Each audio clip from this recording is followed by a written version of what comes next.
Hi, the Captain Lee fan. Hi, Debbie L. Hi, Robbity Bob. Hi, Sean Sneed. Robbity Bob, did you ever get that guitar pick? Earthbound Spirit. Let me see here.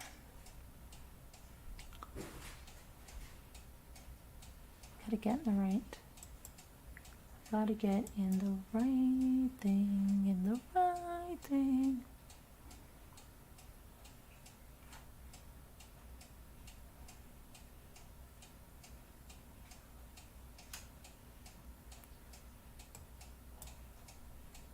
Hi, Carolyn P. Nice to see you. Nice to see you too. Okay. Go over here. All right. So we're in here, and we're going to talk about Scott Peterson again, but we're going to go through, you might remember we went through some of the trial, read it out, and I'm going to start a poll just while I go get my drink to take my vitamins. And I'm going to ask a question.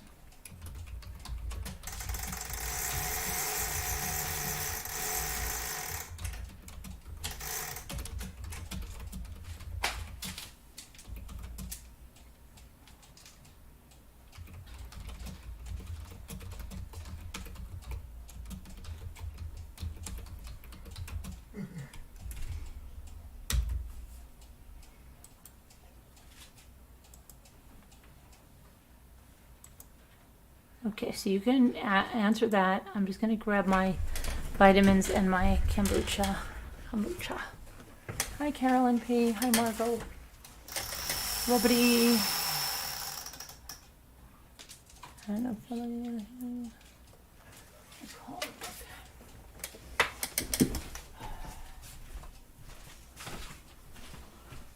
shoot, I better shut this in.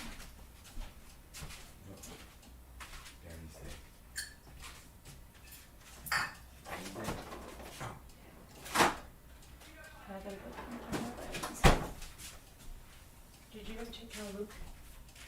No. He's at the room, right? Yeah.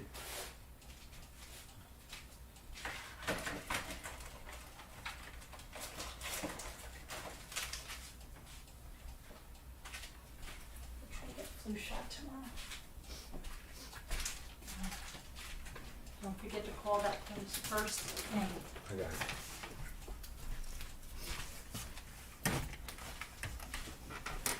Okay.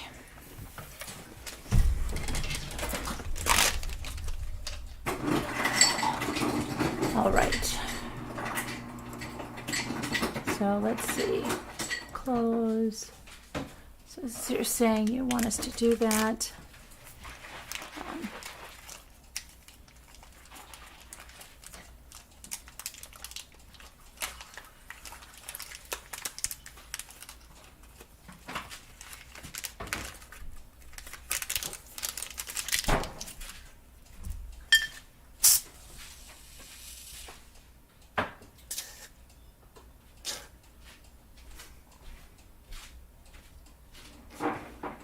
It's going.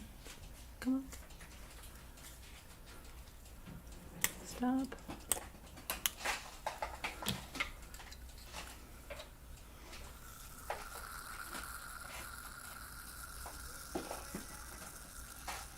Can you hear it?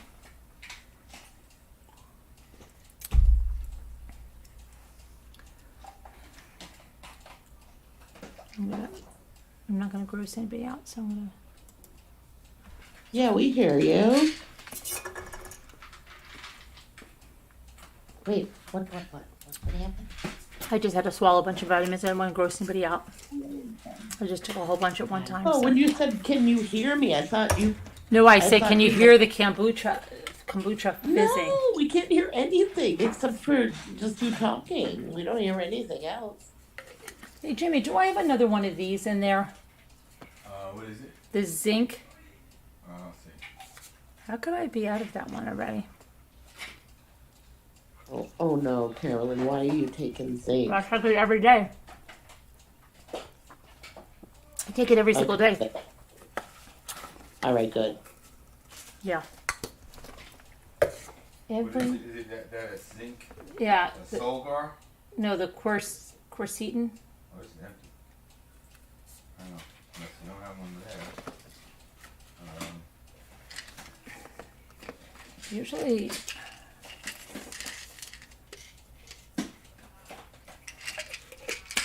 Yeah. I have one. Two. Oh, good. Thought so. You want one? Yeah, please.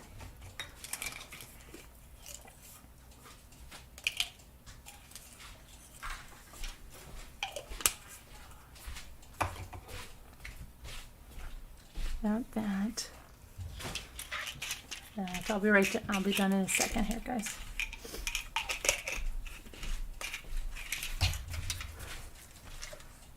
Thank you. Here, yeah. That's done.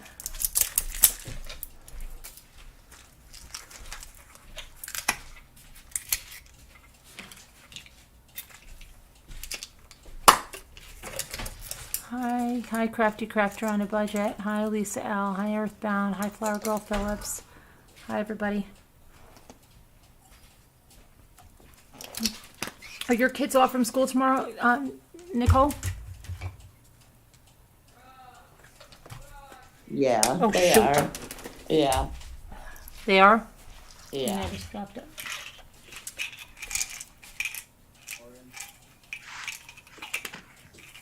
I think you did. I think they are. Yeah, they are. Veterans Day. We don't get mail either. Yeah, I told Jimmy no mail. He's like, oh, we'll ship everything tomorrow. I'm like, there's no mail tomorrow, Jimmy. Because ours is open The tomorrow. federal Ours is holiday. open tomorrow? Think so. Really? It opens I tomorrow don't think 1 so. o'clock.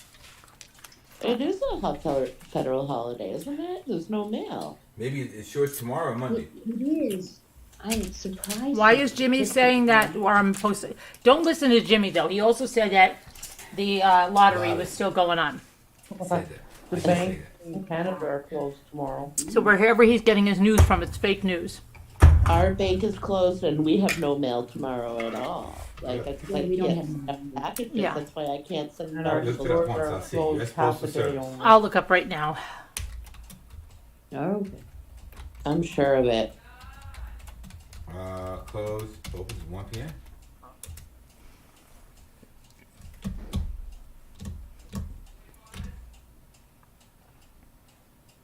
Let me look up holidays then. U.S. Postal Service holidays. Okay, here it is. Independence Day, Veterans Day, Friday, November 11th, closed. Really? Yes. Okay, well it says open. Mine. I'm looking. Here's what I look at right here. The next time after that will be Thursday, Thanksgiving, and Monday, December 26th. See, look what this says right here. Look. Mine says United States Post Office closed. Opens 1 p.m. Yeah, but that's just because it's just giving you, they're not updating on holidays. But the times are reflected only on normal business on holidays of the day of. You might have to call because they're not sure. Because hours may change, may vary, it says.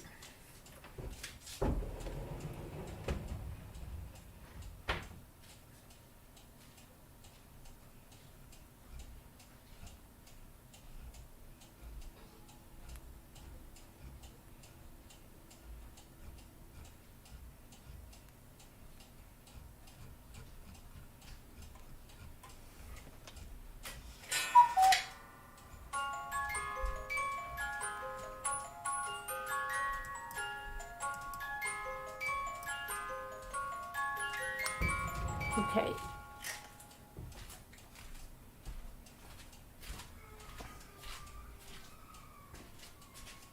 I take zinc with vitamin C every day too. Hi, Linda L. Linda L. I haven't seen you in a while. How are you? Okay. Now.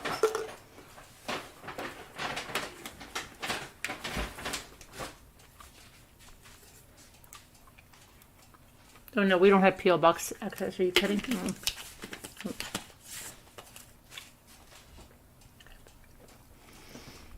Bink, where were you tonight? We needed you. And you let us down.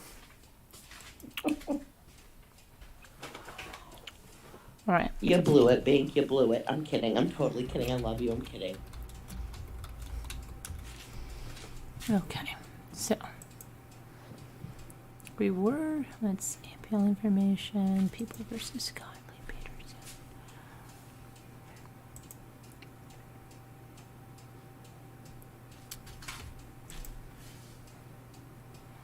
Oh boy, I must have this in here like so.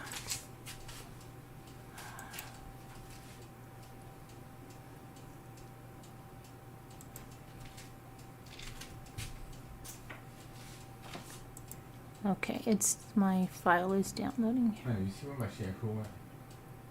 No, you didn't bring that bag in. Where's it? In the You back? left it in the back of the car. Must be in the back. It's in the trunk. Jimmy, when you were in front of me going to the one thing, you were on the phone with somebody and you were like this. What was this? I was telling you to hurry. I thought No. we could get there by 5 o'clock. No. You weren't talking to I was me. on the phone. You were like going like, Hurts. you were talking about this. I was telling you hurry. I was, Honey, that was right before. That was right before I took off. I took off to go to Hertz. no, this was when we were going right away before we went to Hertz at all. You were talking in the phone. You were telling somebody the story, and you were like going like this. I don't know. I was like, what the heck is my story? I was telling you to hurry. Okay, you Going are. like this to you. I was going. No, you were in front of me. 2 cars in front of me. Okay, I was telling you to do this. I don't know what you're talking about. I don't think so. You'll think about it in an hour. You go, oh, I remember who I was talking to. There's somebody else talking to, right? You was probably talking to the kids something. 50 times. Luke 50 times. I know. All right, I'm waiting for this to download. Okay, it has downloaded. Yay.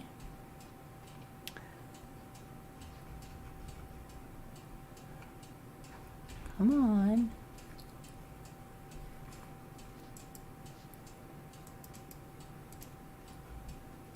Okay, where is that? Oh, it's still loading.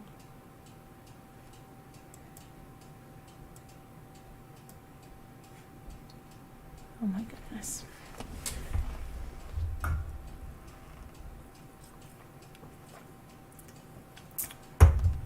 I don't know what's up with this. It's taking forever to download. We never had this trouble with it before. Here it is. Okay. Hi, Kevin. Oh, they've changed this. Hi, Kevin. So I think, if I remember correctly, we had gone through all of this. Hey, Kevin. Oh, Kevin's finally here? Oh boy, Kevin. Welcome back, Kevin.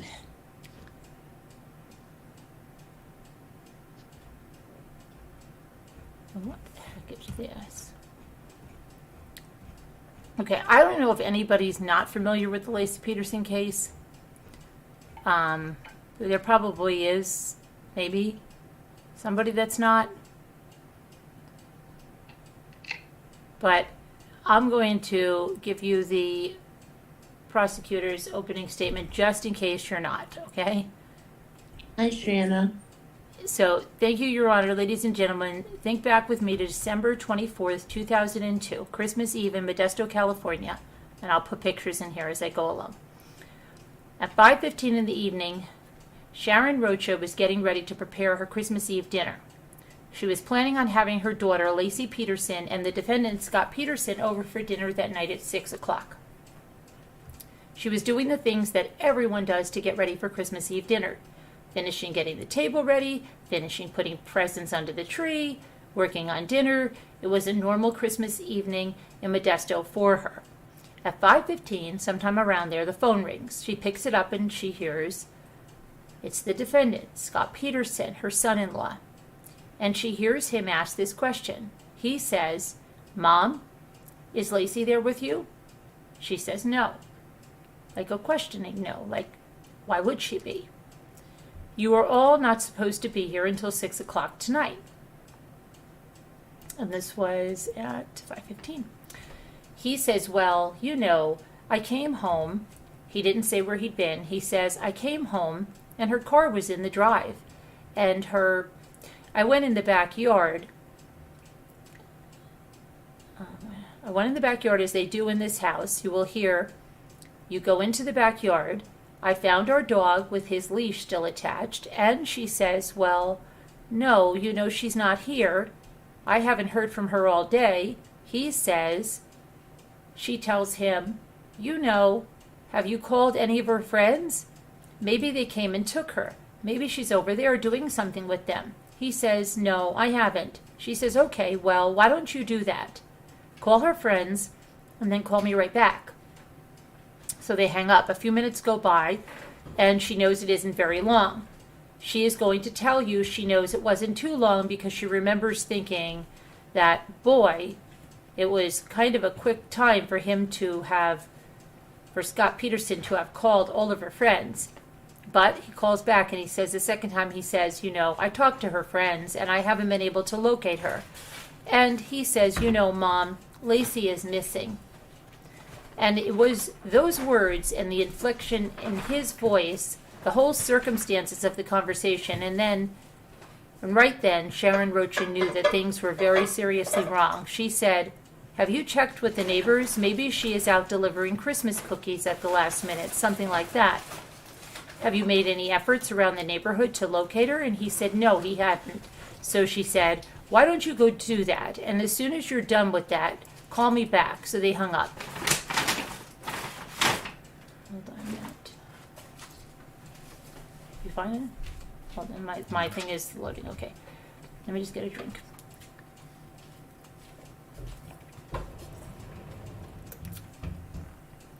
She tells her partner, Ron Gransky, that they have been together for many years.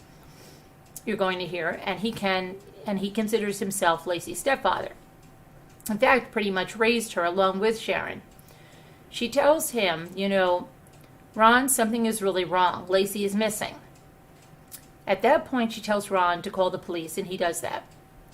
Meanwhile, the defendant's out checking with the neighbors. You're going to hear from a number of the neighbors that live in the neighborhood. There are only a couple that were home that day. He goes across the street. And you're going to hear that the neighbors catty-cornered to their house, left their house that morning at 10:33.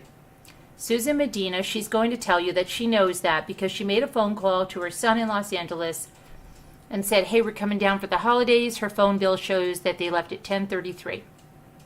She wasn't home. He goes to the neighbors directly across the street from the house. You're going to see pictures of all of this in a minute. And I'm going to put up something here if I can. Let me grab this. Can I get this? Oh, I have to go into the other picture-y thing. You know what? For right now, why don't I just put this over here so you can see it at least a little bit.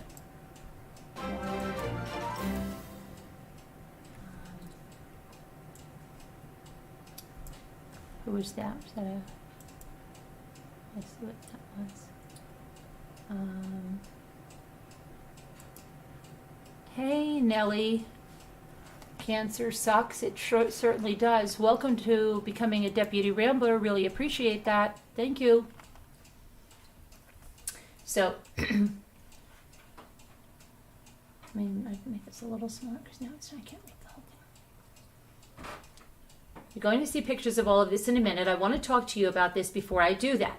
He goes directly to the neighbors across the street and the neighbors that live there, Amy Kriegbaum and Tara Venable. He comes walking up the drive. They have been home the entire day. They will tell you that they woke up that morning at 10:30. Amy, I think, played hooky from work that day. Tara was off. And they have been home the entire day just doing normal Christmas Eve stuff, finishing getting ready for Christmas tomorrow. They were having some family over for dinner on the 24th, and they were getting that ready.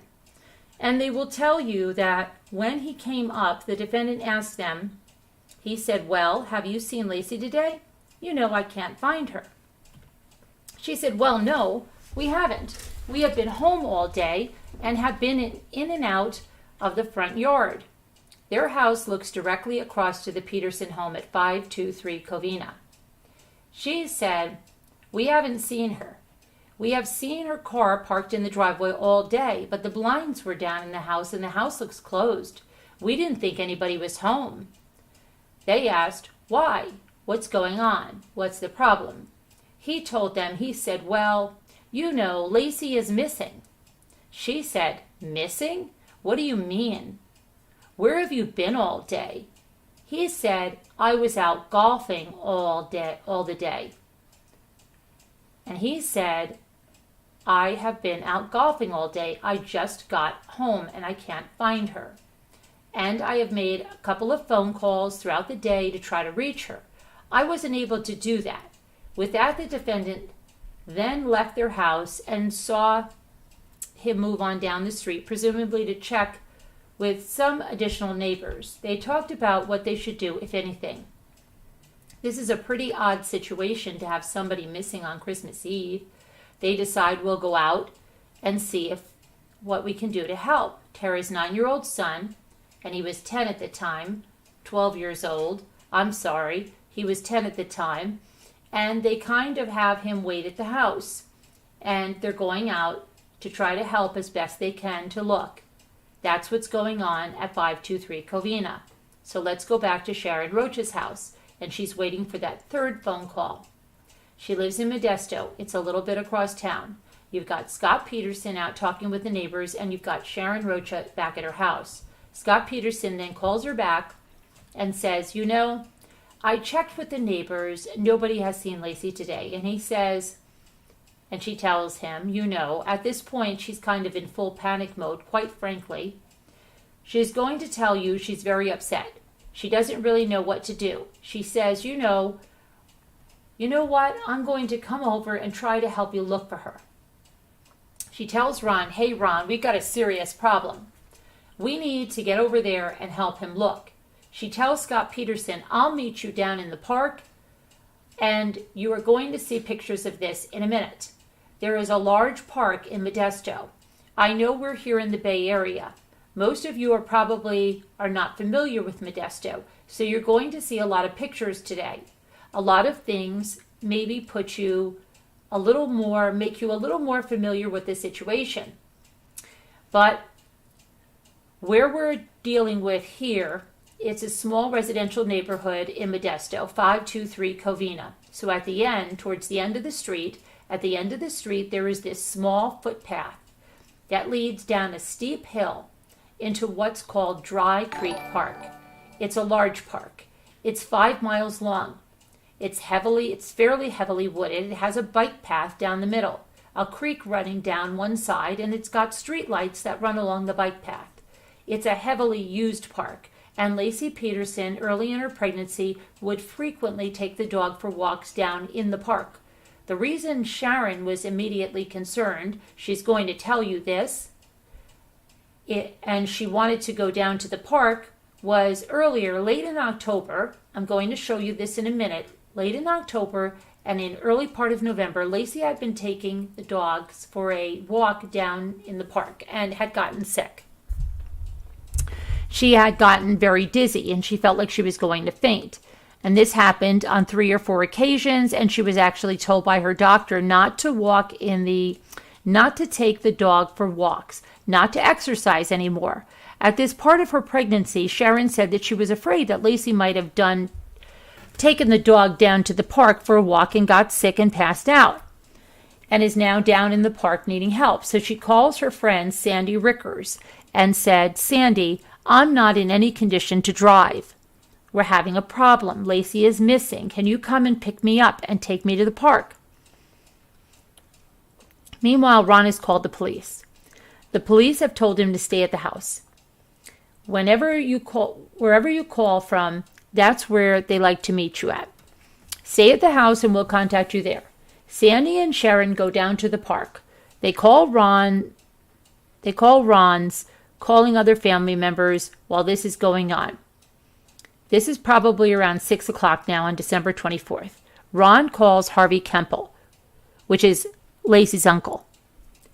And he happens to have like 40 people at his house for Christmas Eve dinner. He says, "We need help. We need people to come down and help us in the park." He says, "Sure." All of them leave dinner. They go down. They all meet down in the park. They all meet at a place called East La Loma Park. And it's part of the Dry Creek system. It's got a parking lot. All the family drives down there. And Sharon is talking to the defendant, Scott Peterson, on the phone and said, I'll meet you down there at the park. They do that. The park at this time, it's pitch dark, late. It's December 24th, so it gets dark in Modesto probably at 4:50 or so. Certainly before 5 o'clock. It's pitch dark down in the park. It's very foggy in Modesto at that time of year. It's foggy and it's cold. And so Sharon is down in the park. She's running around very upset. She is yelling Laci's name. Of course she's not getting any response. She's even so concerned, she's looking in trash cans, trying to see what she can see. She sees Scott Peterson up ahead on the path, kind of where they met. She is yelling at him, Scott, Scott, Scott. And she's like maybe from, I don't know, she's maybe 20 or 30 yards away. She is screaming at him. No response. She comes running up to him and she says, you know, what's going on? No real response. She says, well, you know what happened. Laci is missing. Well, where were you today? Fishing? Where were you fishing? Berkeley? She's getting these one-word response answers. And at the end of that, where are you fishing? Berkeley, the defendant walked off. So, meanwhile, Ron Gransky, like I told you, has called the police. And the police were told, the whole family, everybody is down at the park. They needed to go down there. That's where they respond to. Officer John Evers is the first patrol officer to arrive. He speaks to Sharon and Scott Peterson, and he finds out a couple of facts. He finds out that the last person who claims to have seen Laci Peterson alive that day was Scott Peterson. He says, when I left my house this morning at 9:30, Laci Peterson was home. She was going to mop the floor. And then she was going to take the dog for a walk. That's what he said her plans were for that day. He also finds out that Scott Peterson says, I left my house and my wife at 9:30 in the morning to go fishing in the Bay Area. That's what he tells him. So Officer Evers is there. He's a senior patrol officer. He's a detective now. At the time, he was a senior patrol officer. Excuse me. He is there in the park with two other officers, Officer Spurlock and Officer Letzinger. He decides to start the investigation of this case back at Scott Peterson's home on 523 Covina. He is going to tell you he does that because the way they investigate missing persons cases is you start at the beginning with the last person who saw the missing person, in this case, Laci. So the last person who would have seen Laci and the last place they saw Laci was down at the park because Scott Peterson had said her plan was to walk the dog. But at the time he said she was in the home getting ready to mop the floor, going to take the dog for a walk later. So he moves everybody back to 523 Covina. They move out of the park. Everyone goes back to 523 Covina. That is done. Family members down there at this point, and a lot of them stay in the park. They are still searching. They have got flashlights. They are yelling and looking, but those people are back now at 523 Covina. Sharon and Laci's uncle Harvey Kemple, the officer is Scott Peterson, and that's kind of where they start. Now the patrol sergeant, that's Sergeant Durfeld, the patrol sergeant, he's in charge of the patrol unit that covers this portion of Modesto. And he was the officer. Here is their mindset when they are coming here. It's Christmas Eve. There is a woman who is 8 months pregnant, who is missing under very mysterious circumstances. And Garagos says, there is an objection. That's argumentative. The judge says, overrule the objection. Garagos says, how does he know what the mindset is? Judge DeLucci says, opening statement, overruled. I already told the jury it's not evidence in the case. Overruled. Go ahead. DeSasso finishes. And they ask the family at this point, is there any reason Laci Peterson would have left voluntarily? Because in missing persons cases, you're going to hear from the officers. A lot of people are reported missing who just leave for whatever reason, lots of reasons. They said no. There is nothing that we're aware of that would cause her to just leave voluntarily. They asked them Is there anything about her lifestyle that would make her more susceptible to being a missing person? Is there any drug problems that you're aware of? Is she involved in any kind of activity that would do that? Is there any issue with someone that might have been a problem with her? And they are told no, there is nothing like that at all. So they come back to the house.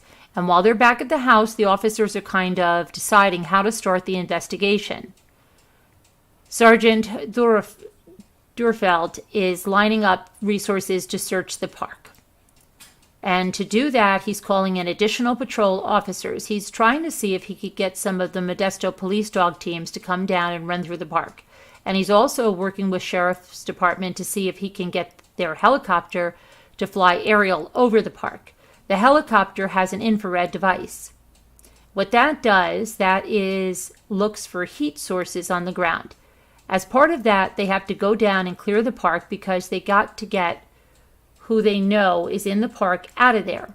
So then when they flew, they are not picking up 100 different images of searchers in the park. They want to see if they can find evidence that Laci is down there in the park. They are doing that too. They are actually sending officer teams to sweep the park looking for Laci and also trying to get people out of there before they fly the helicopter in. That's what Sergeant Durfeld is going to say. While that's going on, Harvey Kemple, Laci's uncle, walks up to Scott Peterson in the driveway and says, "Well, what's going on? You said Laci is missing? Can you kind of clue me in as to what is going on? What happened here?" And he says, "Where were you?" And Scott Peterson tells him, "I was out golfing all day." And he says, "Okay." He says, "What happened?"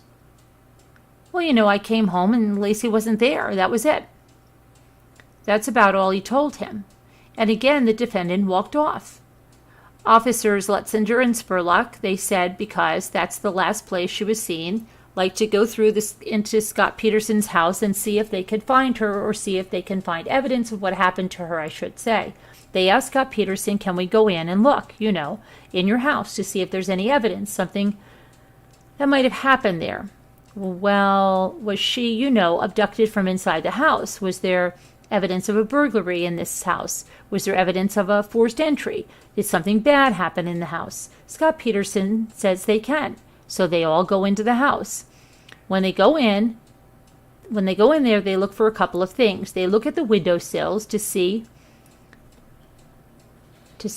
and the window locks. They might jimmy a lock, saying, is any window broken? Is any door kicked in? Are the door jambs intact? Is there anything missing from the home? They are looking for evidence of a burglary.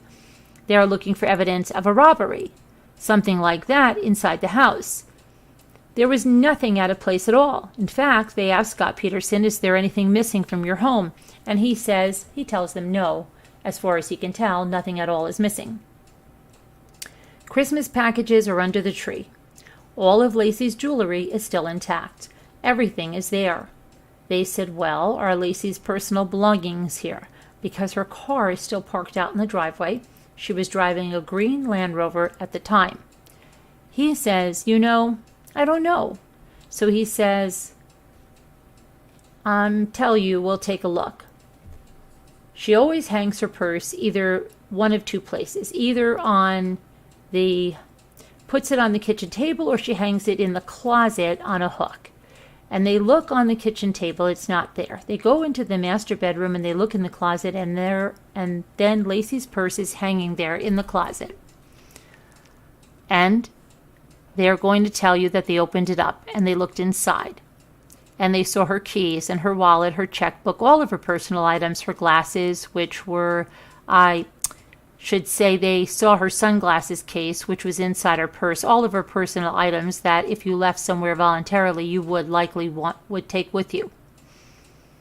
With that, they close that up. They hang it back up on the hook just like they found it, and they decide that they're going to go back outside and brief Sergeant Durfeld on what they found. That there is nothing out of place here in the house. Her personal belongings are here, and kind of get some further direction. Now, Officer Spurlock is going to tell you that he's a fisherman. And as he's walking back in the back of the house towards the front, Officer Evers is in the front, John Evers. Officer Letzinger is behind him. Scott Peterson and Officer Spurlock. And as they're walking back, Officer Spurlock asks Scott Peterson, he says, "So where were you?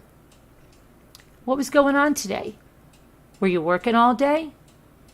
He wasn't part of the conversation earlier when officers had talked to Scott Peterson and heard all about the fishing. And he asked him, he said, "Where were you today? Where were you fishing?" He says, "I was fishing in the Bay Area." He says, "Okay." And they are walking and talking. He says, "What were you fishing for?" And then silence. Nothing. Then kind of a funny look on his face. Kind of gets a funny look on his face and says, "Well, you know." Doesn't really say anything. Officer Spurlock is looking at him like, "Well, what's going on?" And finally, Scott Peterson goes like this. He doesn't say. Never says what kind of fish or anything. He just holds up his hands about 18 inches apart like that. Officer Spurlock gets a little quizzical. He says, "Well, what kind of bait were you using?"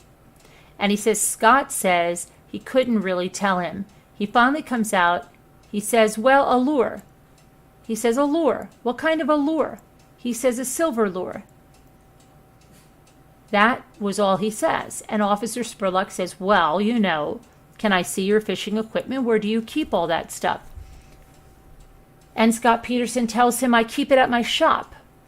And you're going to hear that he has like a warehouse shop for his business. He's a fertilizer salesman, and it's full of fertilizer products. And that's where he tells Officer Spurlock that he keeps his fishing equipment. So they walk out towards the front. And when they do, he tells the officer, he kind of quietly, he says, "You know, Officer Spurlock he says he was fishing all day, but he couldn't tell me what he was fishing for. And then I asked him, you know, what bait he was using, and he couldn't really tell me that either." So Officer Evers and Letzinger and Spurlock,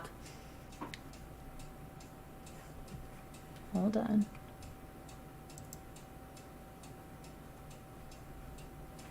For this to advance here. Hey. Hi, Billy Boy Blue. How are you?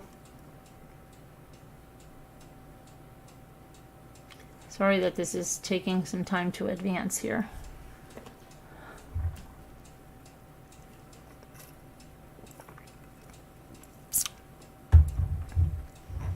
But it's a good time I can look at what you're saying. Hi, Shayna. Janie, tell Scotty that he can't catch saltwater fish with freshwater bait. Right, Shayna, huh? The burglars across the street begged their detectives to allow them to take a lie detector to prove that they didn't even see Laci that morning, but Janie fails to tell the public that part. Yeah. Okay. Come on. Maybe I'm just... Oh, there we go. Okay. And where were we? Where were you fishing? Where you keep the stuff? So they leave. Defendant walks out in front of them. Sergeant Durafield is waiting for them outside. They tell him kind of what's going on. That you know everything they have learned, kind of clue him in on that. Meanwhile, Sergeant Durafield is working on getting the park searched. That is kind of goal number one at this point. At this point, they have gotten the park cleared, and they have gotten a helicopter. I was going to tell you, you can see the helicopter making low flybys, running the FLIR. That's what it is, running the infrared device called the FLIR. Helicopters didn't find anything at all. He has officers down there searching the park. They find some homeless folks down, camping by the creek, and they rousted them. You're going to hear from one of the officers that they actually kind of roused these guys 3 or 4 times trying to, did you see somebody, a pregnant woman walking a dog down here? They don't come up with anything. Nobody says anything that night. After Evers and Letzinger and Spurlock brief Sergeant Durfeld, he decides, based on all this stuff, he has the right. He is going to put a call into the on-call detectives. The way this works is, with the Modesto Police Department, all of the detectives on the homicide unit are on call. In Modesto, everybody is on call. Homicides are assigned on a rotating basis, but in this case, at this point, a couple of hours in, it's probably now about 7 o'clock or so on December 24th, it's not a homicide yet. Nobody in the Modesto Police Department believes that Laci Peterson, they find no body. All we have is a missing pregnant woman. We have her reported missing for 3 or 4 hours. You're going to hear Detective Craig Grogan is the next detective who is going to be assigned to the homicide. He doesn't get the call that night. They call the first detective they get a hold of, and it's Detective Albertini. And he is with his family up in the mountains, which is a couple of hours from Modesto for Christmas Eve. They spend Christmas up there. They get a hold of him by his pager or cell phone or something, and he comes down to respond. To do this, I think it takes him until about 9:30. Check my notes, yeah. He arrives at 523 Covina at 9:30 at night. They're still going on. Dry Creek Park, like I told you, is 5 miles long. The officers are putting in place to search the park, and in fact, you're going to hear over the next couple of days, from about the night of the 24th, when this first was reported, until about the 30th, almost the entire county was searched for Laci Peterson. They talked to a lot of different people. They were canvassing the neighborhoods. They searched the entire park with dog teams. They ran a dive team down the entire length of the creek. You're going to hear that they searched other open areas anywhere they could, with hundreds of volunteers in the 5-day period who assisted that, basically covering the entire county. That's what they did. At 9:30 on the 24th, Detective Bercini arrives at the house, talks to Officer Evers, Officer Letzinger, Officer Spurlock, and they brief him as to what they have learned, that Scott Peterson said he went fishing in the Bay Area. He couldn't tell him what he was fishing for, or really what type of equipment he was using to catch the fish. What kind of bait, I guess you would use. The circumstance of Laci Peterson being missing. He says he left home at 9:30. They brief him on all of that. And then Detective Bercini does what detectives do. He's going to tell you, he starts the investigation, and he starts it in the same exact way the patrol officer does. Started a missing persons case with the last person who saw the missing person, in this case, Laci, and the last location that she was seen. Although he knows that, he's introduced to Scott Peterson. He talks to him. He kind of gets the basic kind of story. Just very briefly again from him. He then asks him, do you mind if I go through the house and look basically for the same things that Officer Letzinger and Spurlock and Evers were looking for? Scott Peterson says he can. And he walks up to the door and he sees a mop out in front. A mop and a mop bucket with a little bit of water there. And 2 mops by the front door. He goes inside. He looks through the house. Nothing's out of place. You're going to see pictures of what it looked like in a minute. He goes through the house. He asked him if Laci's personal belongings are here, and Scott Peterson said they are. He takes them back where they had already looked in the bedroom, and again opens up the purse, sees the items in there in the clothes closet, closes it up. He then says, you were out fishing today? And Scott Peterson said he was. And he says, would you mind taking me and showing me your boat? And he's going to tell you that he wanted to see Scott Peterson's boat that day, on the 24th. And Scott Peterson said he can. When they go back outside, before they go, he says, would you mind if I look in Laci's car and your car for anything that might have helped us figure out what happened to Laci? And Scott says he can. So he goes to Laci Peterson's car and he opens up the doors. He looks inside. He finds Laci Peterson's cell phone. It's plugged into the little console cigarette lighter, and he tries to power it, but finds out it doesn't have any power and it won't hold a charge. Only works if the car is on. So the cell phone itself is not powered up. He looks through Laci's Land Rover, doesn't find anything else, he says, of interest. He shuts the door. He then goes to Scott Peterson's truck. And he opens up the door, and when he does, the car you're going to see, the cars were parked fairly close together. When he opens up the passenger door, the driver's door of Scott Peterson's truck, excuse me, it bangs up against the door of Laci Peterson's car. They're close together. He opens it, bangs up this. Scott Peterson tells him, hold on. He says, I'll move the truck for you so it doesn't bang against the door anymore. And he says, well, that's okay. I'll be a little more careful. He says, wait, let me get a glove. He actually goes in and gets a leather glove. He puts it between the door of his pickup truck and Laci's car. The detective then looks through the interior of the truck and he finds a couple of things. He finds a loaded .22 caliber handgun in Scott Peterson's glove box. He pulls it out. He asks him about it. He says, what's with this? Well, I put that there when I went pheasant hunting a couple of months ago in November, and I just left it in my car. And Detective Braccini is going to tell you that it's actually a violation of law to have a loaded handgun in your car. And he's going to tell you that he seized it as evidence, and he took it, and then he put it in his pocket. He put it in his jacket pocket. He didn't tell the defendant. He'll tell you... hold on a second. He'll tell you that he was doing that. He then looked through the back of the truck, going to see pictures. It's a crew cab. It's got 4 doors and got a back seat. And he's looking through there. He finds a big green canvas bag.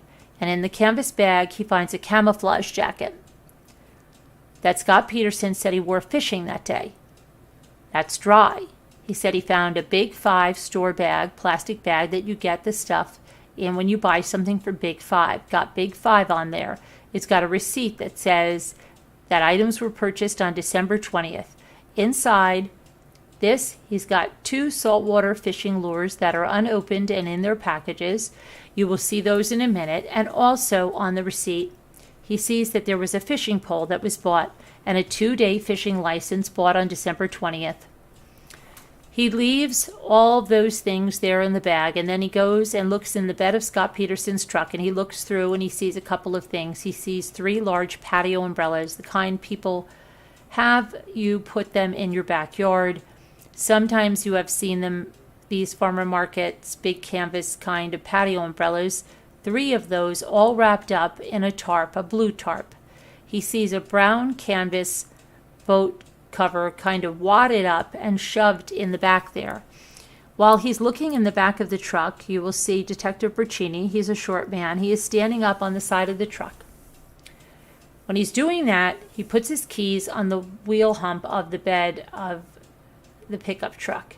After he's done looking in there, he asks Scott Peterson, can we go to your shop now and see your boat? And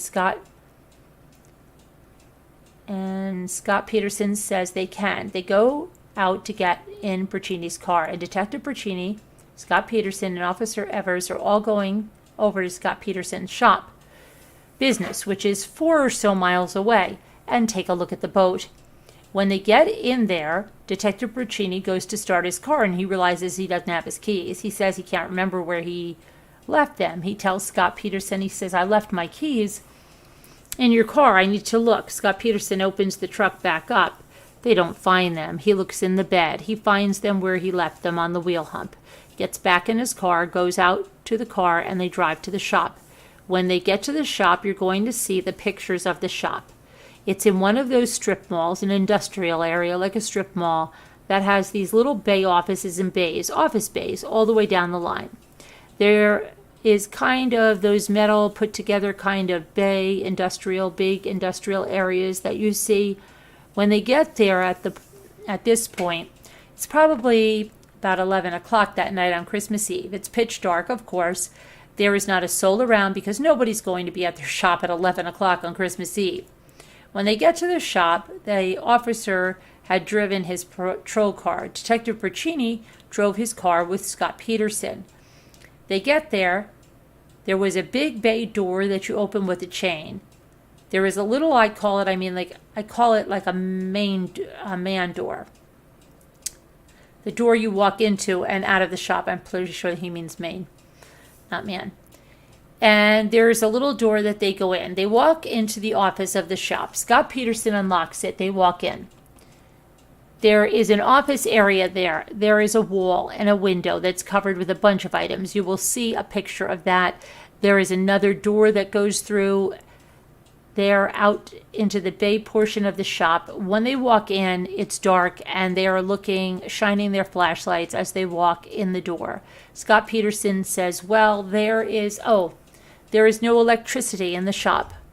Detective Bercini is going to tell you that he didn't question him about that, didn't even really pay any attention to it. What he really wanted to see is the boat. So they shine their flashlights, they walk through there, they go out into the bay area of the shop, and in there they see a couple of things. They see Scott Peterson's boat. It's a 14-foot aluminum boat, open with a 15 horsepower outboard motor. It's got 2 seats. It's got a jump seat kind of in the front and on a bench. Got a bench in the middle, and it's got a bench in the back with another jump seat where the driver of the boat can sit. And it's got a tiller outboard motor with a tiller. He also sees a big trailer, got a bunch of stuff on it. That's kind of, when you walk out of the office door here, you turn right, the trailer is right there. Kind of have to jump over the front of the little ball part on the trailer to get where the boat is at. In the back of the shop, it's just covered full of fertilizer product. In the very back of the shop, there's a bathroom that you really can't get to. It's packed full of fertilizers and stuff. When they walk in there, they go over to the boat. Detective Bercini shines his flashlight in there, and he looks around and sees some things. I'm going to show you the pictures in a minute, but it's dark. There's no lights in the shop. He asks Scott Peterson, can you put up the bay door? He says, I'm going to shine my headlights here so I can get a better look. Scott Peterson said he will.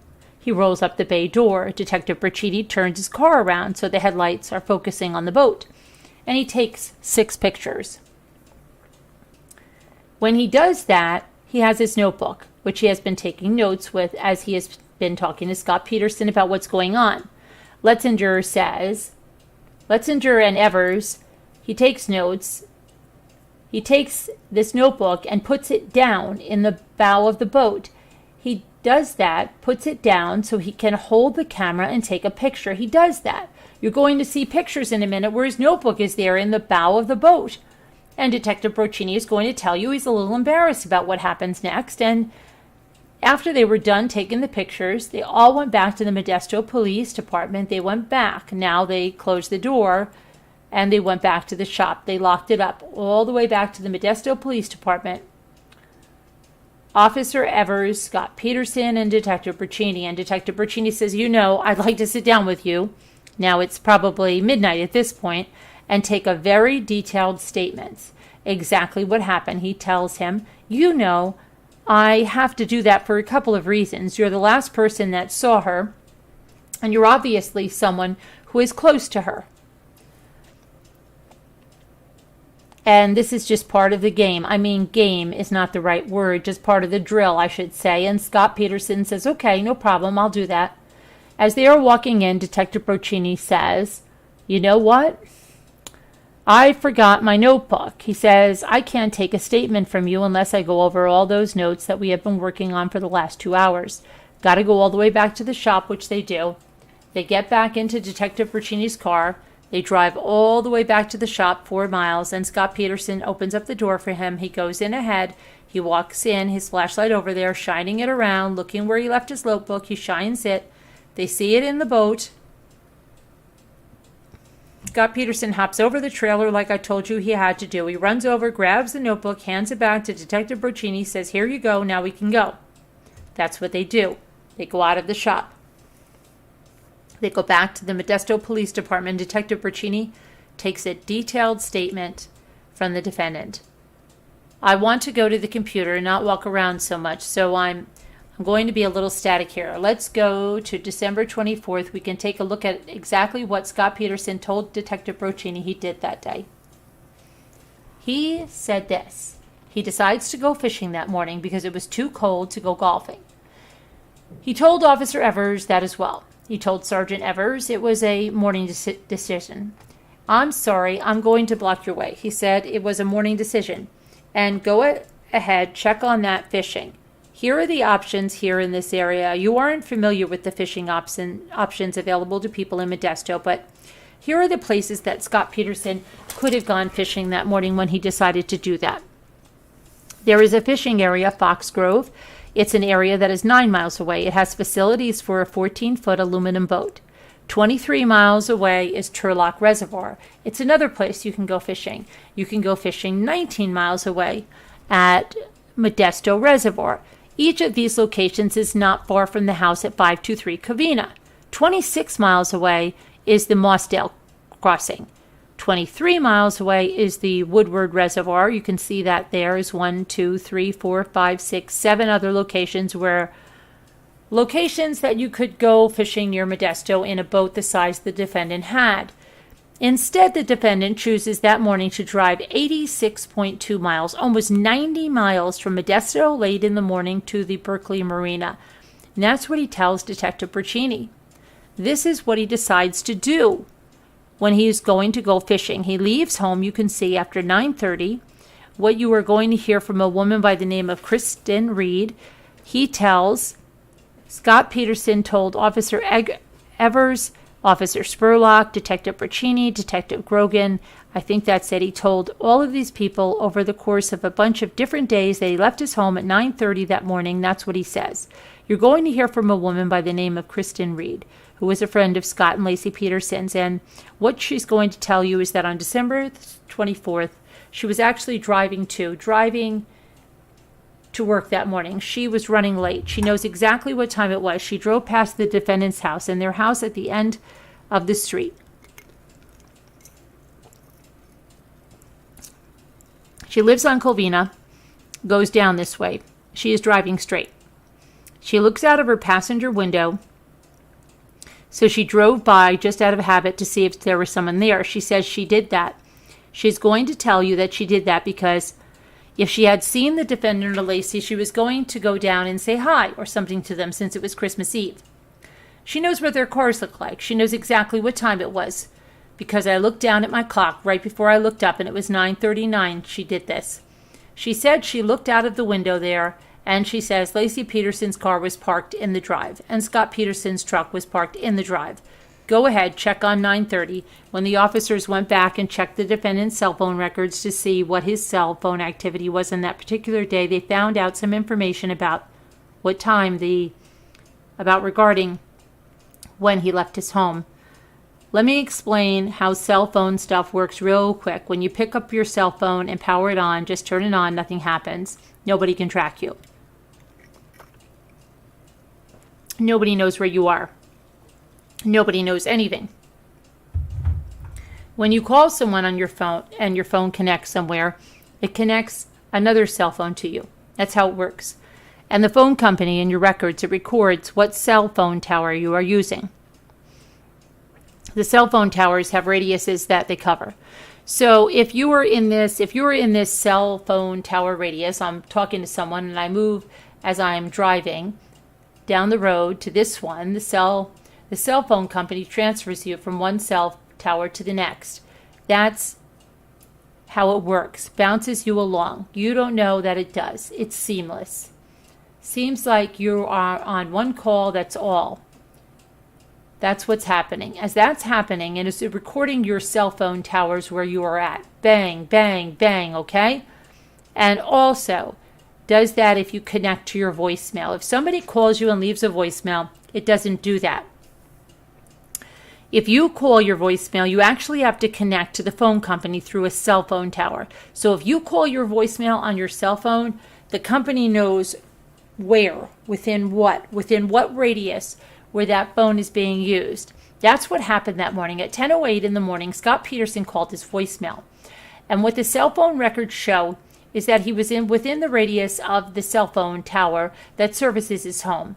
You are going to see he made a number of calls through the whole investigation, and wherever Scott Peterson was at his home, he used his cell phone tower at 1250 Brighton Avenue.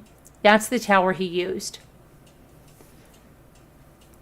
At 10:08 in the morning, he made a call to his voicemail. And he was pinging off the cell phone tower that services his home. The call was 1 minute and 21 seconds long. That's how long it took him to check his voicemail that morning. The call transferred from the cell site that services his home to the one on 10th and D Street. You can see from the chart 10th and D Street is the direction of his shop. There is a cell phone site tower at 10th and D Streets.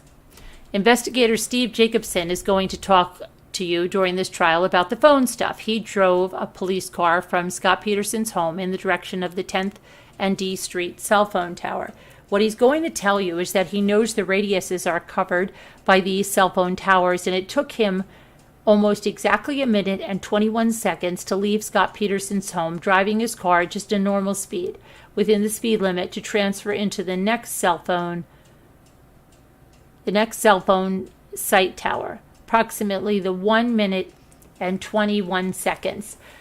Exact amount of time that Scott Peterson was on the phone checking his voicemail that morning. He tells Detective Broccini that when he leaves, Laci Peterson was watching the Martha Stewart show. And on the show, he remembers Martha Stewart for the 23rd and the 24th. What they found was Martha Stewart didn't cook anything with meringue on the 24th. Okay, well, hold on. Yes.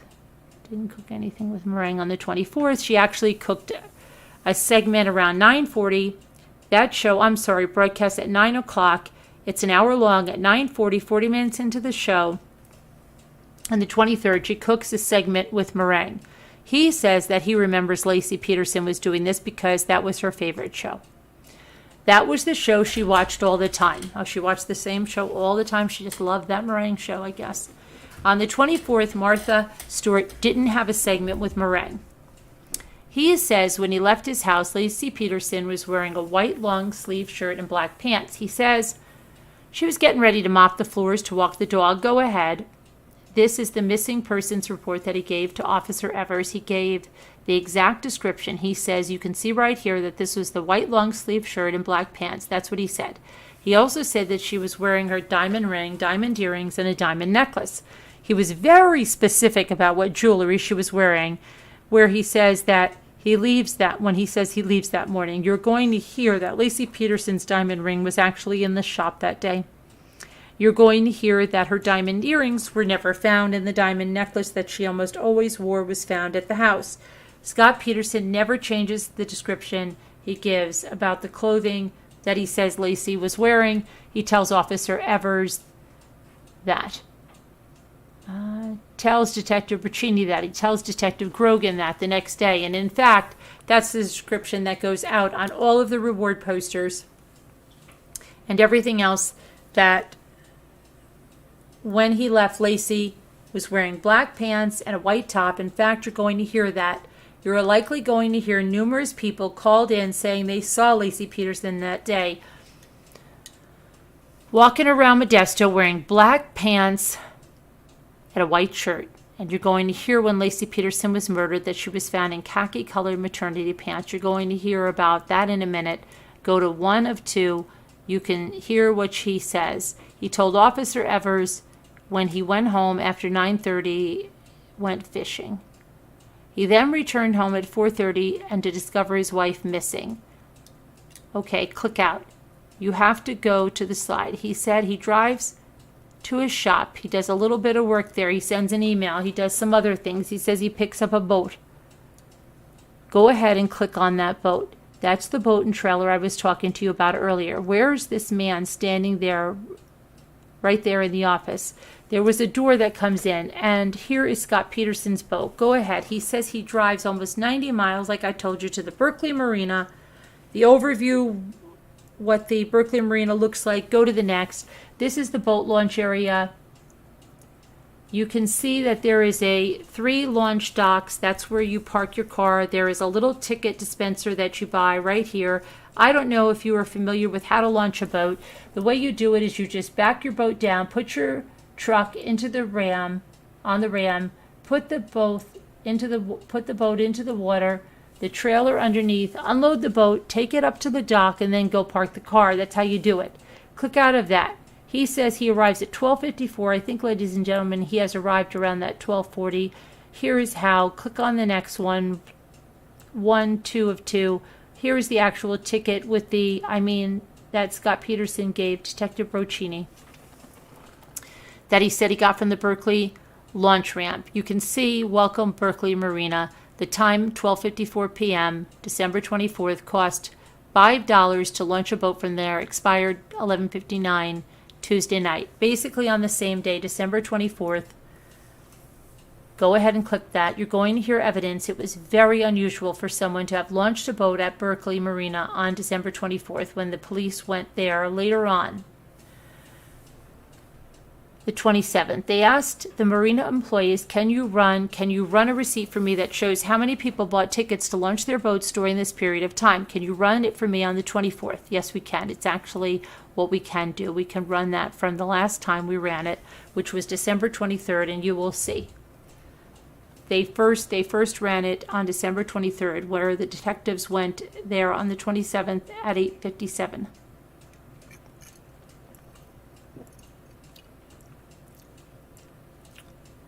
They ran off all tickets to see how many people launched boats and paid the $5 fee to launch a boat. Between the December 23rd and December 27th, only 3 people launched a boat at the Berkeley Marina, one of which we know was the defendant. You just saw that ticket before.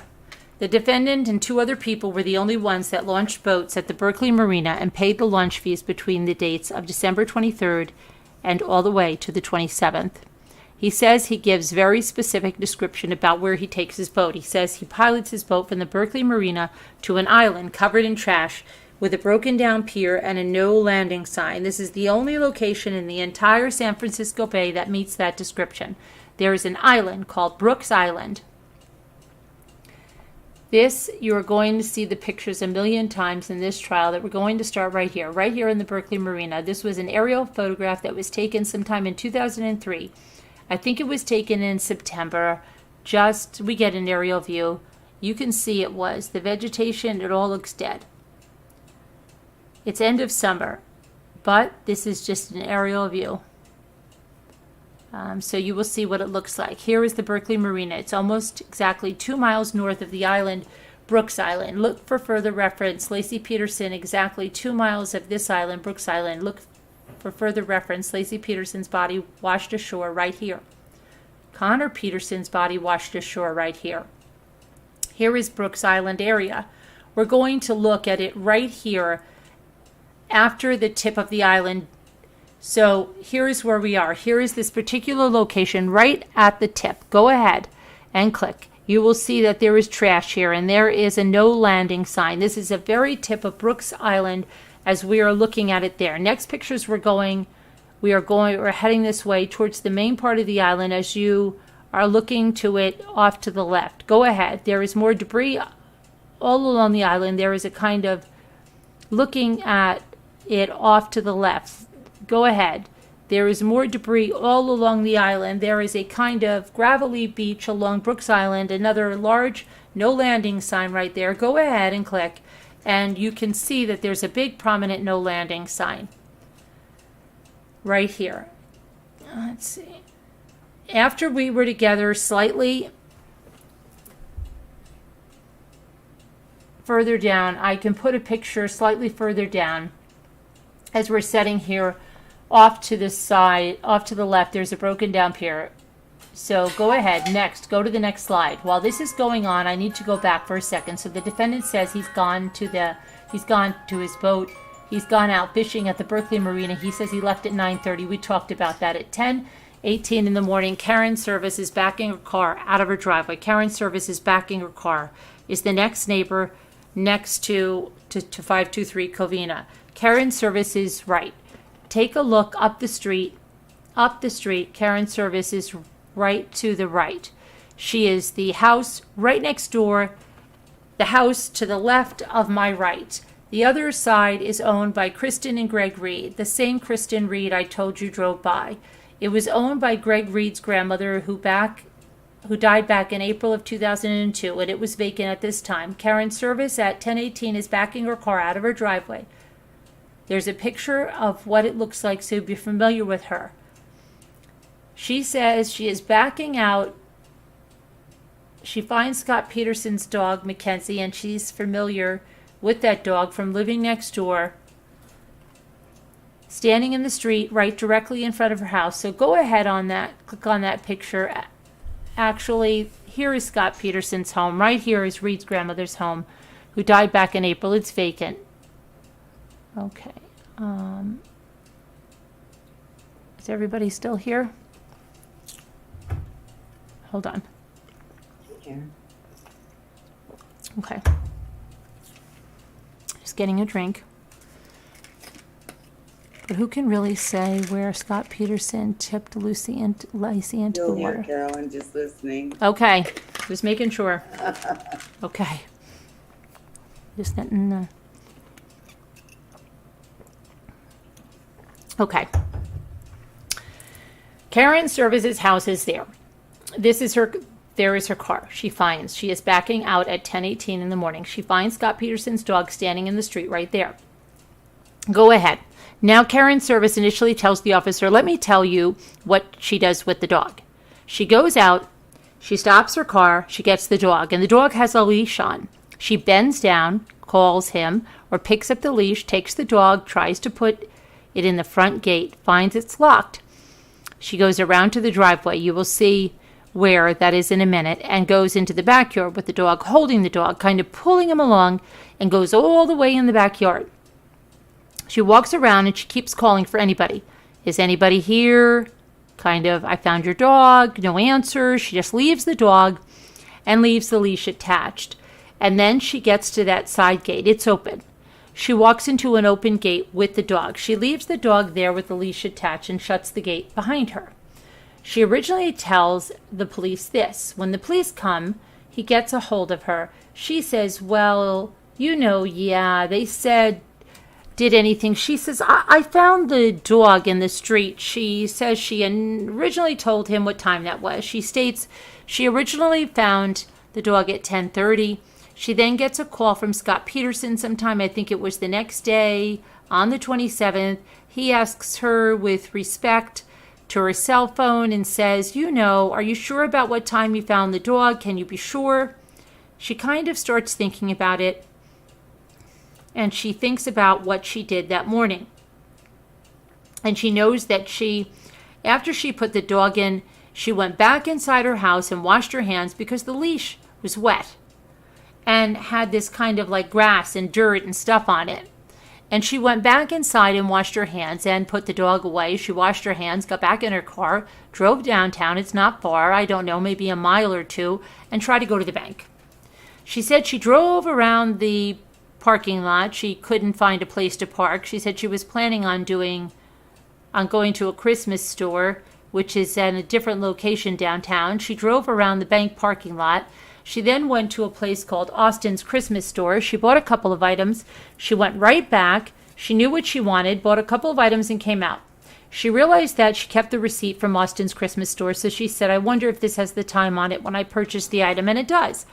And you're going to hear from the guy who runs the store. He actually runs a patio store, and then during Christmas, he opens up a Christmas store next door.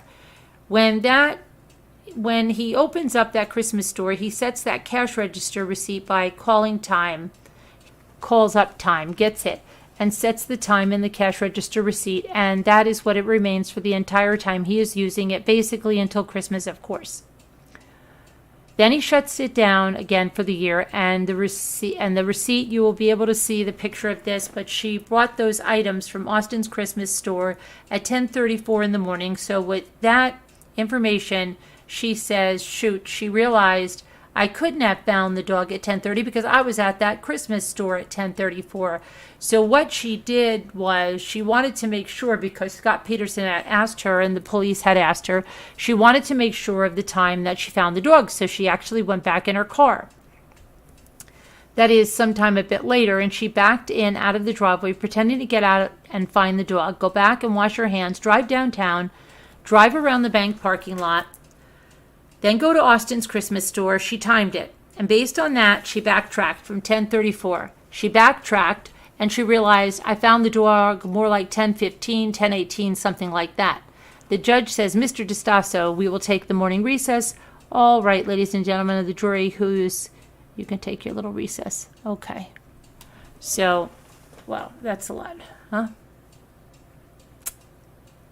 And that's still not the end of the opening statement. Yes, it is a lot. Right. Now, But it's interesting. yeah, it refreshes your memory, yeah. I'm going to read it. It's been a while. It has. Just want to shut this heater off behind me. Jimmy, put this, it's so hot. I feel like I'm going to pass out. But, ugh. I wonder if is there anyone in the chat that hasn't heard about this case? I just wonder. If you are, let us know. I absolutely heard about it, but I didn't know the smaller details. Oh, okay. So it's probably helpful to a lot of people even Yeah. that knew. Yeah, it's been many years, right? Oh, almost Many 20 years. years in December. Yeah. It'll be 20 years in December. Well, yeah. That's hard to believe. Yeah. It is hard. Okay. So he's going to be. He just turned 50 years old. Isn't that crazy? Oh. What did I just do here? I don't know what I'm doing. I meant to bring up my papers and I did the other thing. Where's my papers? Oh, no. They should already be up. Here they are. Okay. So, let me get this down so I can see. Oh, shoot. No. Don't you dare close on me. Okay, good. So the judge, they get back from their recess. Let's see what happened here. Hold on. Okay. Come on.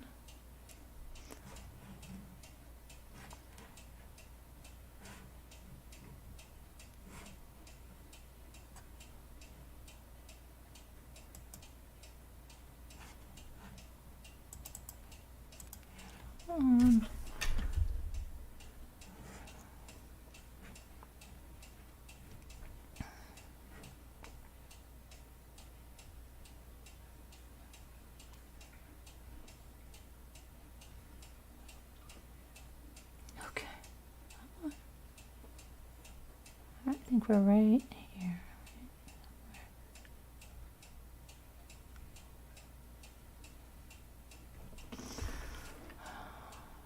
Okay. So yeah, this is where they come back. It's June 1st, 2004. It's the second morning session. The judge says, all right, this is the case of People versus Peterson. Let the record show the defendants present with the counsel and the juries in the jury box along with the alternates. Ladies and gentlemen of the jury, it looks apparent to the court that the opening statement is going to take longer than the estimated 2 hours. So it looks like we're going to go into the afternoon with the opening statement of the prosecutor. So we'll just go along with the program. Go ahead, Mr. DiStasso. Thank you, Your Honor. Let me catch you back up to where we were. Karen Service said that she remembered she found the dog at 10:18. The South Side information says 10:08. And we can proceed on from here. Check the next slide. The defendant says he tells Detective Broccini that when he takes his boat, he takes it out to an area near Brooks Island. And he says he finds a shallow area and he says he feels like it would be a good place to fish. So he starts to troll. And for all the non-fishermen on the jury, what that means is that you throw your line out behind your boat and you can troll with bait or a lure. It just kind of drags behind the boat and the fish think that something's swimming and grabs it. That's what trolling means. He says he fishes, says he trolls. He says he does that for about an hour, hour and a half. He says it begins to rain. He starts to get wet and he decides to return to the Berkeley Marina. You're going to hear from the harbor master that day. It didn't rain at the Berkeley Marina on December 24th. I don't know what the heck this is. Hold on.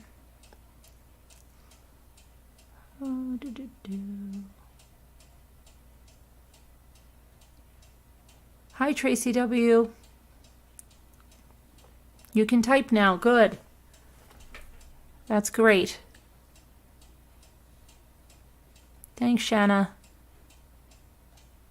If I just, this transcript cooperates with me. It's so big that it's being silly. I think I have 2 copies open of it, so it'll give me a chance to. Hi, LMNW. Hi, Sean. Hi, Amanda Love.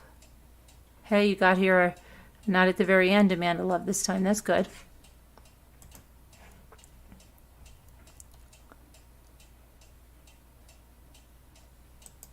Oh my goodness. Hang on, this technology is just being so much fun. So much fun.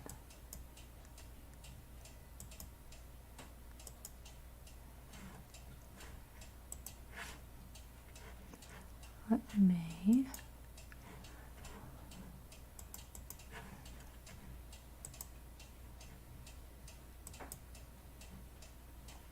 Okay, now it closed my one instance of, hold on, I just have to open up the other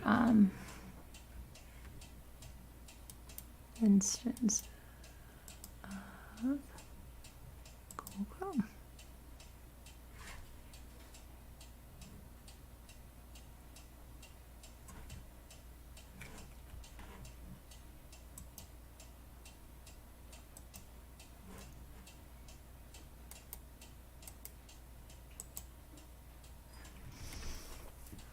Google Chrome is unresponsive. Yes, launch it, please. Launch it. Sorry if you can hear me, which I hope that you can. Yes. Okay. Oh, you can hear me because I've like my whole Chrome thingy closed down, so I have to open it again so I can see YouTube, and then I can pull up the PDF, but hopefully now it'll maybe work for us. There's the PDF. Okay. And now I just have to Would this be his last open a new window. try at getting a new trial, or? I think so. I think so. To look that up, though. Let me Yeah, see. I tried to look it up, how Me many too. you would get, but I didn't find the answer, so I don't know that. Oh, My okay. girlfriend says I smell. Maybe Shanna knows. She knows a lot about this. Okay. Shanna, do you know? If you know, let us know. And now, where the heck? There we go. Now we can go all the way back, but hopefully it'll be good now.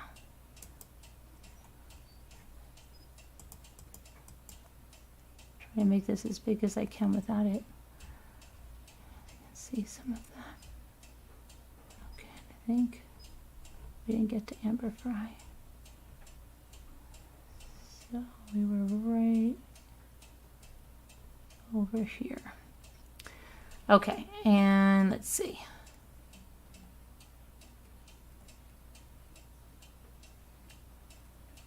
Return, go ahead and click on it. Well, the chart shows you is this the defendant's cell phone activity, and kind of like I showed you earlier, tracking his cell phone usage throughout the day on December 24th, where the defendant was when he was on his phone connected to a call. You can see the first call was in Modesto.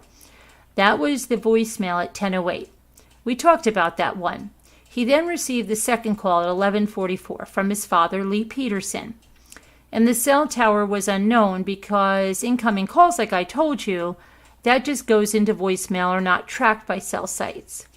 Just the fact that it came in. The third call was at 2:12.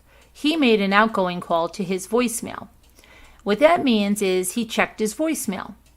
Again at 2:12 in the afternoon. Remember, the ticket says he arrived at the Berkeley Marina at 12:54. He bought a ticket. He put it up on the dash. You put your boat in the water. You tie your boat up to the launch. You put your boat trailer in the water. You take your boat off the trailer. You hook it up to the launch ramp that is waiting for you there, and you go park your car. I don't know how long that takes, but if you buy the ticket at 12:54, it's got to take some amount of time, probably 10 or 15 minutes. He then is back on his phone checking his voicemail at 2:12 p.m. The cell tower that he's using is 2600 10th Street in Berkeley. That's the cell tower that services the Berkeley Marina. So we know from his cell phone usage, the records show us that he was back in the Berkeley Marina by 2:12. He then does another outgoing call to his home phone. He leaves a message for Laci Peterson. You're going to hear that call during the trial. He then at 2:17 leaves an outgoing call to Laci Peterson's cell phone, the one that's in her car. It's not powered up, that Detective Broccini found, and he leaves a message on that particular cell phone's voicemail. You'll hear that too. The sixth call he makes is an outgoing call to Greg Reed. Kristen Reed, remember the woman who drove past the house at 9:39, saw his car there, and Kristen and Gregory are the caretakers of that house right next door to him that Gregory's grandmother used to live in? He called Gregory at 2:34 and says to him, they just talk pleasantries, Merry Christmas, that kind of thing. It's in the afternoon now, Christmas Eve, and they talked a very short time, and Scott Peterson doesn't say anything. It's kind of like, what were you doing today? Oh, nothing, that kind of thing. Scott Peterson doesn't take any mention of just going fishing or just being fishing or that he purchased a boat or anything like that. He doesn't say anything to Gregory about fishing that day. He then, the next call, he calls Lee Peterson, his father. You're going to hear from his father in the trial. He makes two calls to him at 2:40 and 2:45. They have a similar conversation. Merry Christmas. What are your plans? Oh, we're going over to Laci's mom, Sharon and Ron's house tonight at 6 for dinner. That kind of thing. He doesn't make any mention of the fact that he's been fishing or that he had purchased a boat or anything at all to do with the Berkeley Marina. No mention during any of those phone calls to any of those people he makes, and you can see at that cell tower, he's in Oakland at 2:34, which he's actually leaving the Berkeley Marina and driving now back to Modesto.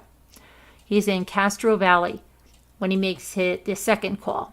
Castro Valley, again, he's on his way back. You can see where Castro Valley is. There's the Berkeley Marina right there. That's where it says Berkeley on the map. Here is Modesto. There's another call to his voicemail, and again, the cell tower is unknown. It comes into voicemail at 3:44, a 10th call. He makes an outgoing call to his home phone. He leaves another message on his home phone, and he's now in Livermore at 3:52. And then the 11th call. The last call he makes between 10:08 and 5:44. This is the entire cell phone usage throughout the day. He's back at his home at 5:54 p.m. He's using his cell, and he's back at his home at that 1250 Brighton Avenue cell tower. You're going to see that there's 1, 2, 3, 4, 5, 6, 7, 8, 9, 10, 11 calls between 10:08 and 5:44. That is very unusual cell phone usage. You will see from his records for the defendant was a very heavy user of his cell phone throughout this time, and there's often, 20 or 30 calls that are made, and this between the fact that there were no calls in the morning until 10:08, you're going to see from his records, is very unusual. Go ahead, next one. He says comes back from the Berkeley Marina, returns to his shop, puts his boat away. He says he put those big patio umbrellas, remember the ones I told you about in the truck that morning, to take to this truck to store them? Is that on again? I just shut that off, I thought. Hold on, I'm dying here. I gotta shut this thing here.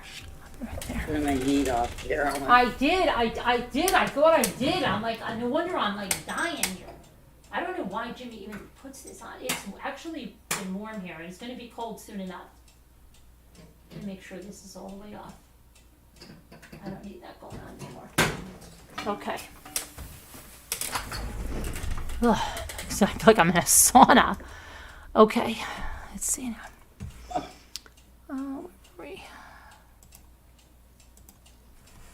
Okay, and I'll show you these pictures in bigger forms because we'll go through the pictures because I know they're small here. So let's see. And he comes back, he returns to the shop, puts his boat away. He said that he put those big patio umbrellas, remember the ones I told you about that Detective Roccini saw in the back of his truck? He said that he put those in his truck that morning to take to the shop to store them for the winter. When Detective Roccini saw them there in the back of the pickup truck, he tells Detective Roccini, he asked him about that during this interview, and you're going to see this entire interview. It's on videotape, so you're going to see it. But he asks him, what about those umbrellas? And he says, oh, well, I just forgot to put them in there. I took them with me to Berkeley. I came back to the shop. I unloaded my boat, so I, forgot to put them in again. And I dropped the boat off. He says when he goes home, he finds his dog Mackenzie. Click on the dog so they can see it. Okay. Then the dog, this is the dog we're talking about. It's right here, Mackenzie. The golden retriever. He says he goes home, he finds the dog Mackenzie in the backyard with his leash attached, just like he told him previously. He says before we go into that, he says he finds the dog like that. He goes inside. Laci's car is in the driveway. He finds the dog in the back. He unhooks the leash. He puts it on the patio table. He says he walks in, and in this house, you enter through the backyard, because what the house is here. It's got a garage that's converted to a living room, so there's really no garage anymore. And where the front door would be, there's actually a fence and a courtyard. So when a normal house would have a front door, it's really behind a gate. And where these folks always entered was on the other side of the house where Karen Service put the dog in. All of them enter through the back door, so he really came in through the back door. So he goes in there, the door, and the doors are unlocked, and he says during this fishing trip that he had taken no food with him and nothing to drink for the entire day. He says other than the fact that he got up, he had a bowl of cereal. He hadn't eaten or drank anything the entire day on his fishing. He didn't stop for food or anything like that. He says when he gets home, he's hungry. He opens up some cold pizza from the night before, and he takes a bite of pizza. He said he takes off the clothes, only the clothes that he wore fishing that day. He takes off those clothes and he goes to his washer. He takes dirty rags and stuff in the washer out, and he puts those aside, and he washes only the clothes that he wore fishing. And Detective Roccini asked him about that. Why did you wash just your clothes? He says, well, my clothes were wet, so I washed them.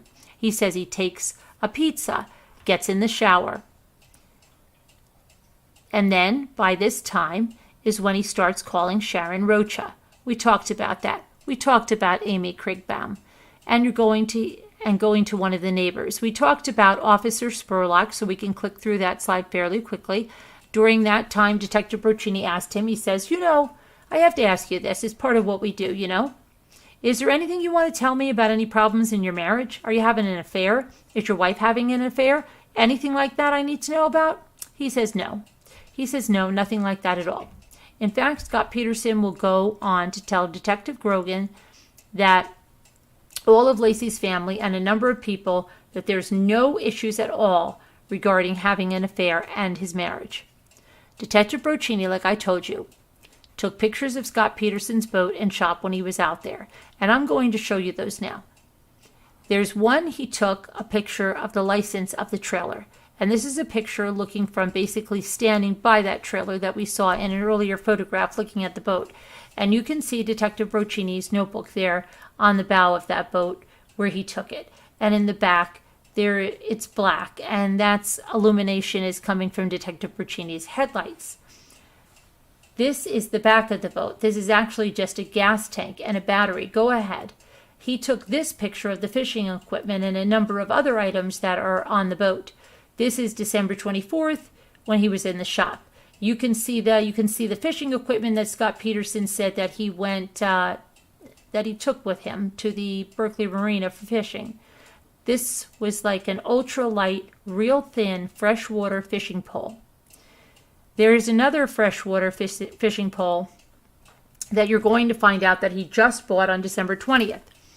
You're going to hear from some professional fishermen that fish in the bay for their livelihood. This is their job.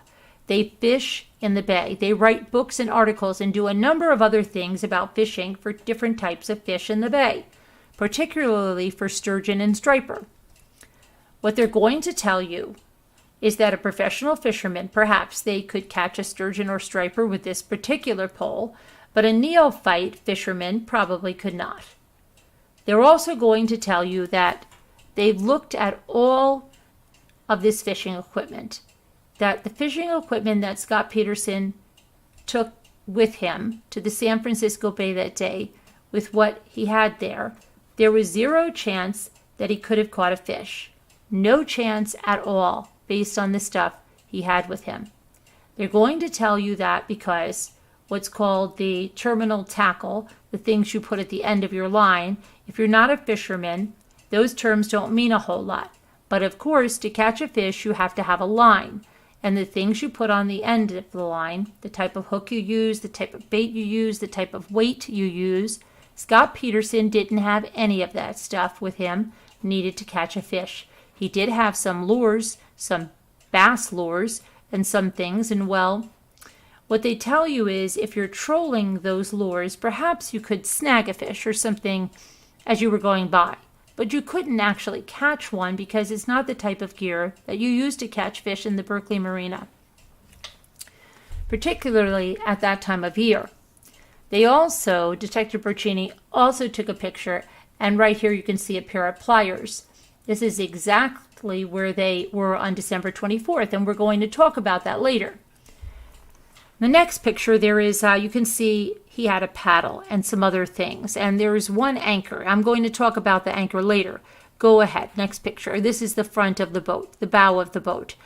There's a canvas bag, and you can see a gas tank and some other things. Go ahead. You can click out of there. He also directed that a CSO, community service officer, take some pictures of Scott Peterson's home on the 24th. I'm going to go through those quickly so you can see what the house looked like that day.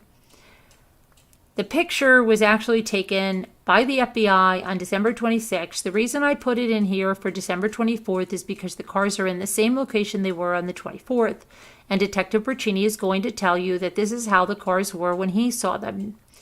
The next picture is the front of the house. Again, this is a picture from the 26th, but this is again how the front of the house looked with the window shades down on the 24th.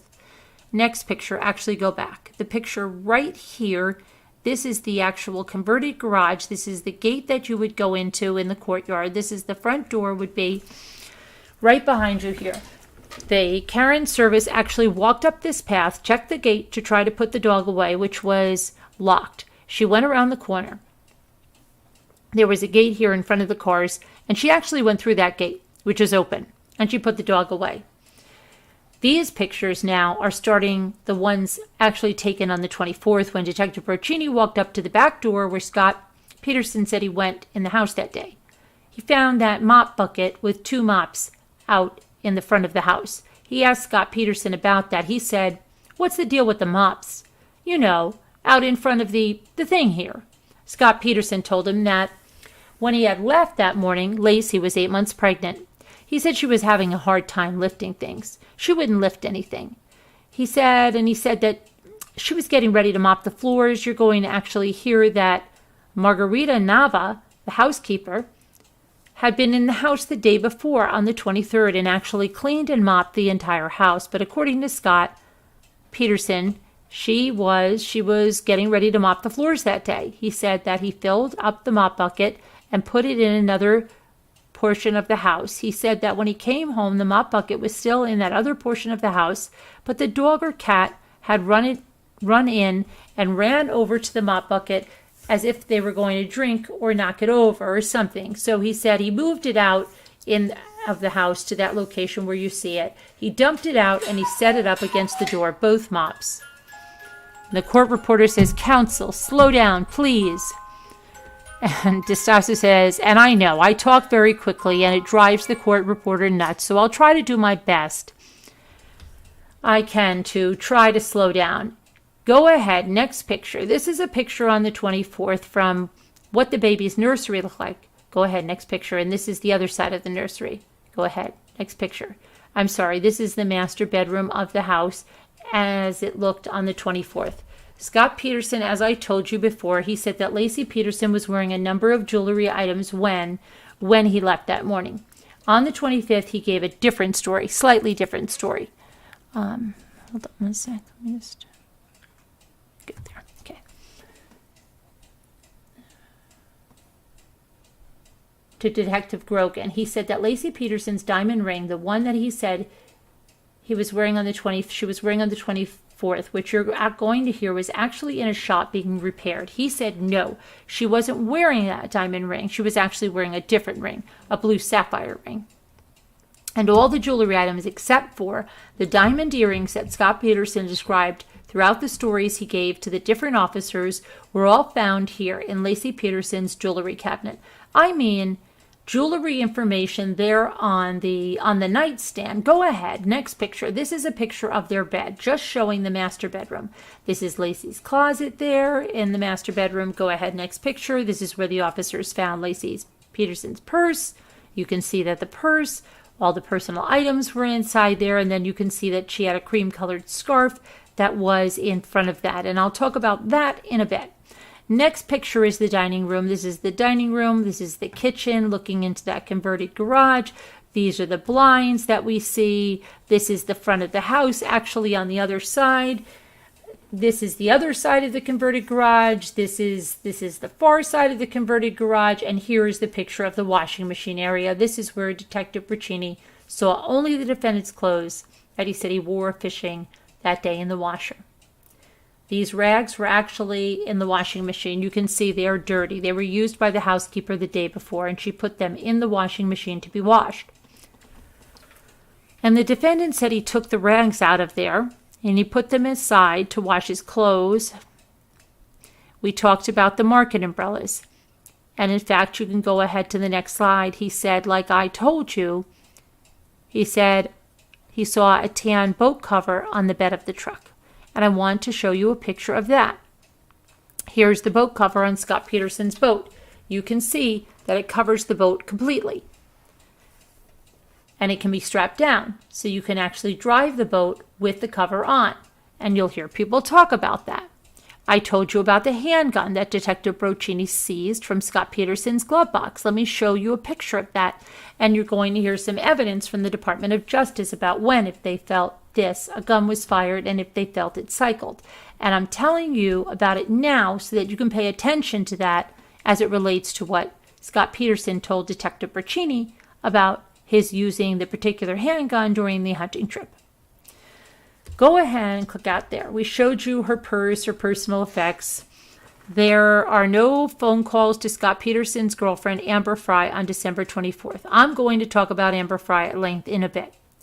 But that kind of finishes the end of December 24th, something you need to pay attention to. All right. Let me talk about December 25th briefly. The next day, at the end of this fairly long interview with Scott Peterson, Detective Braccini asked him where do you want me to take you? Take me home. He does. He takes him home. When they get home, there's no one there. The streets are empty. The case has not yet hit the media, so there's no media trucks around or anything else. Early in the morning on Christmas Day, no one's home at Scott Peterson's residence. He drops him off. The next day, Detective Grogan is calling in because he's the next detective to be assigned in the homicide rotation, and they decided that based on everything they have learned, they need a full-time detective to work the case. They don't just need someone on call to take a statement. They need someone to work this case. So they call in Detective Grogan, and he's assigned to the case. On that day, Scott Peterson calls. Let me stop. Well, that's going on. I've already told you the park's been searched. The county's been searched, They're canvassing the neighborhood. They're doing a bunch of things. Scott Peterson calls Detective Braccini and asks him, are you using cadaver dogs? Dogs which search for people who are dead people. Are you using cadaver dogs to search the park? And Detective Braccini says, well, he says that's surprising because, we haven't come to that conclusion yet that Laci Peterson is dead. So no, we haven't started doing that yet. That kind of sets the stage for this entire case. What we just saw, the story about fishing, the entire kind of sets the scene for us. What I want to do now, we're to December 25th. What I want to do now, though, is go way back and kind of start in the beginning, start in September. And I want to go through there and tell you about the things that the detectives learned as they went through and investigated the case. So we go back to September 24th. That's kind of the first date that really has any relevance. Laci Peterson had her last sonogram. The way sonograms work, if any of you had children, I think some of you do, there's an initial sonogram done and one done, I think, 3 or 4 months later. And unless there's a problem pregnancy or there's issues that need to check the baby, with those, there really are only 2 sonograms that are usually completed. And that's what was done in this particular case. And based on the sonogram measurements, what the doctors are going to tell you, and the doctors, Laci Peterson's OBGYNs, are Dr. Yip and Dr. Towder. What they're going to come in and tell you is that based on those sonogram measurements, Laci or Connor Peterson, the baby in the case, would have been approximately 33 weeks old on December 24th. Let me show you this record. It's going to be hard for you to read, but it says on September 24th, the baby was 19 and 2/7 weeks with a due date of 2/16. The baby's heart rate was 154. And basically, what they said was the baby was fine and growing normally at the time. If you count out the weeks, and I've done that, it would actually put you on December 24th at 32 and 2/7 weeks. That's what you would get. The technology that the doctors use has a variance of about 2 weeks. And the best way the doctors are going to come and describe it to you is when they give a woman a due date, they say your due date, in this case, let's say February 16th. And what they mean is you could have the baby pretty much any time from February 1st to February 28th. You can have it any time in this range, kind of like 2 weeks on either end. So the technology that they use, while accurate, it's got this 2-week, variance on either side. So if we want to be completely accurate, when I tell you that on the 24th, the baby could have been as old as 34 and 2/7 weeks, or I suppose as young as 30 and 2/7 weeks. That is really what you have to look at. Now let's go to October. The reason that I want you to think of that, the reason that's important is that there was another doctor who came in later after Laci Peterson and Connor Peterson were found and did some more detailed analysis. He has more sophisticated ultrasound machines, and he did more detailed analysis of Connor Peterson's femur bone.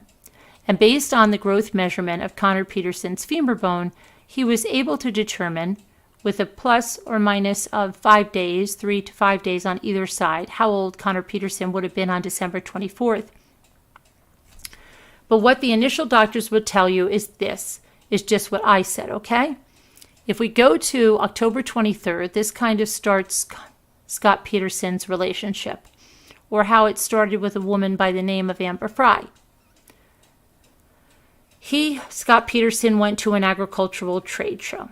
And like I told you, he was a fertilizer salesman at the time, and he traveled frequently in his job, and he goes to these trade shows in order to help his business. At the time, he went to a trade show on the 23rd. He met a woman by the name of Shawn Sibley. That's what she looks like, and you'll hear from her. What he told her during this time. They had a lot of drinks. They spent a lot of time together over these 2 days. They did not have a relationship. But what he told her was at the time he was looking for a serious relationship. He said he was tired of these women who weren't serious. He was tired of this kind of problem. And he wanted a woman who was smart and who was willing to have a more serious relationship. And she said, if you're serious about this, I have someone in mind for you. But I want to tell you that if you're not serious, if you're just kind of playing with me, I don't want you to call this person or have anything to do with this person because she has been hurt a couple of times before. And he tells her, no, I'm serious about this. And these conversations that they're having about Shawn Sibley kind of setting him up are taking place over actually a couple of weeks. And basically from that time that they first time that they met was on October 23rd. And as weeks went by, they had some business contacts because they're both in the same business. And they would also talk about personal things, such as Sean Sibley kind of trying to set him up.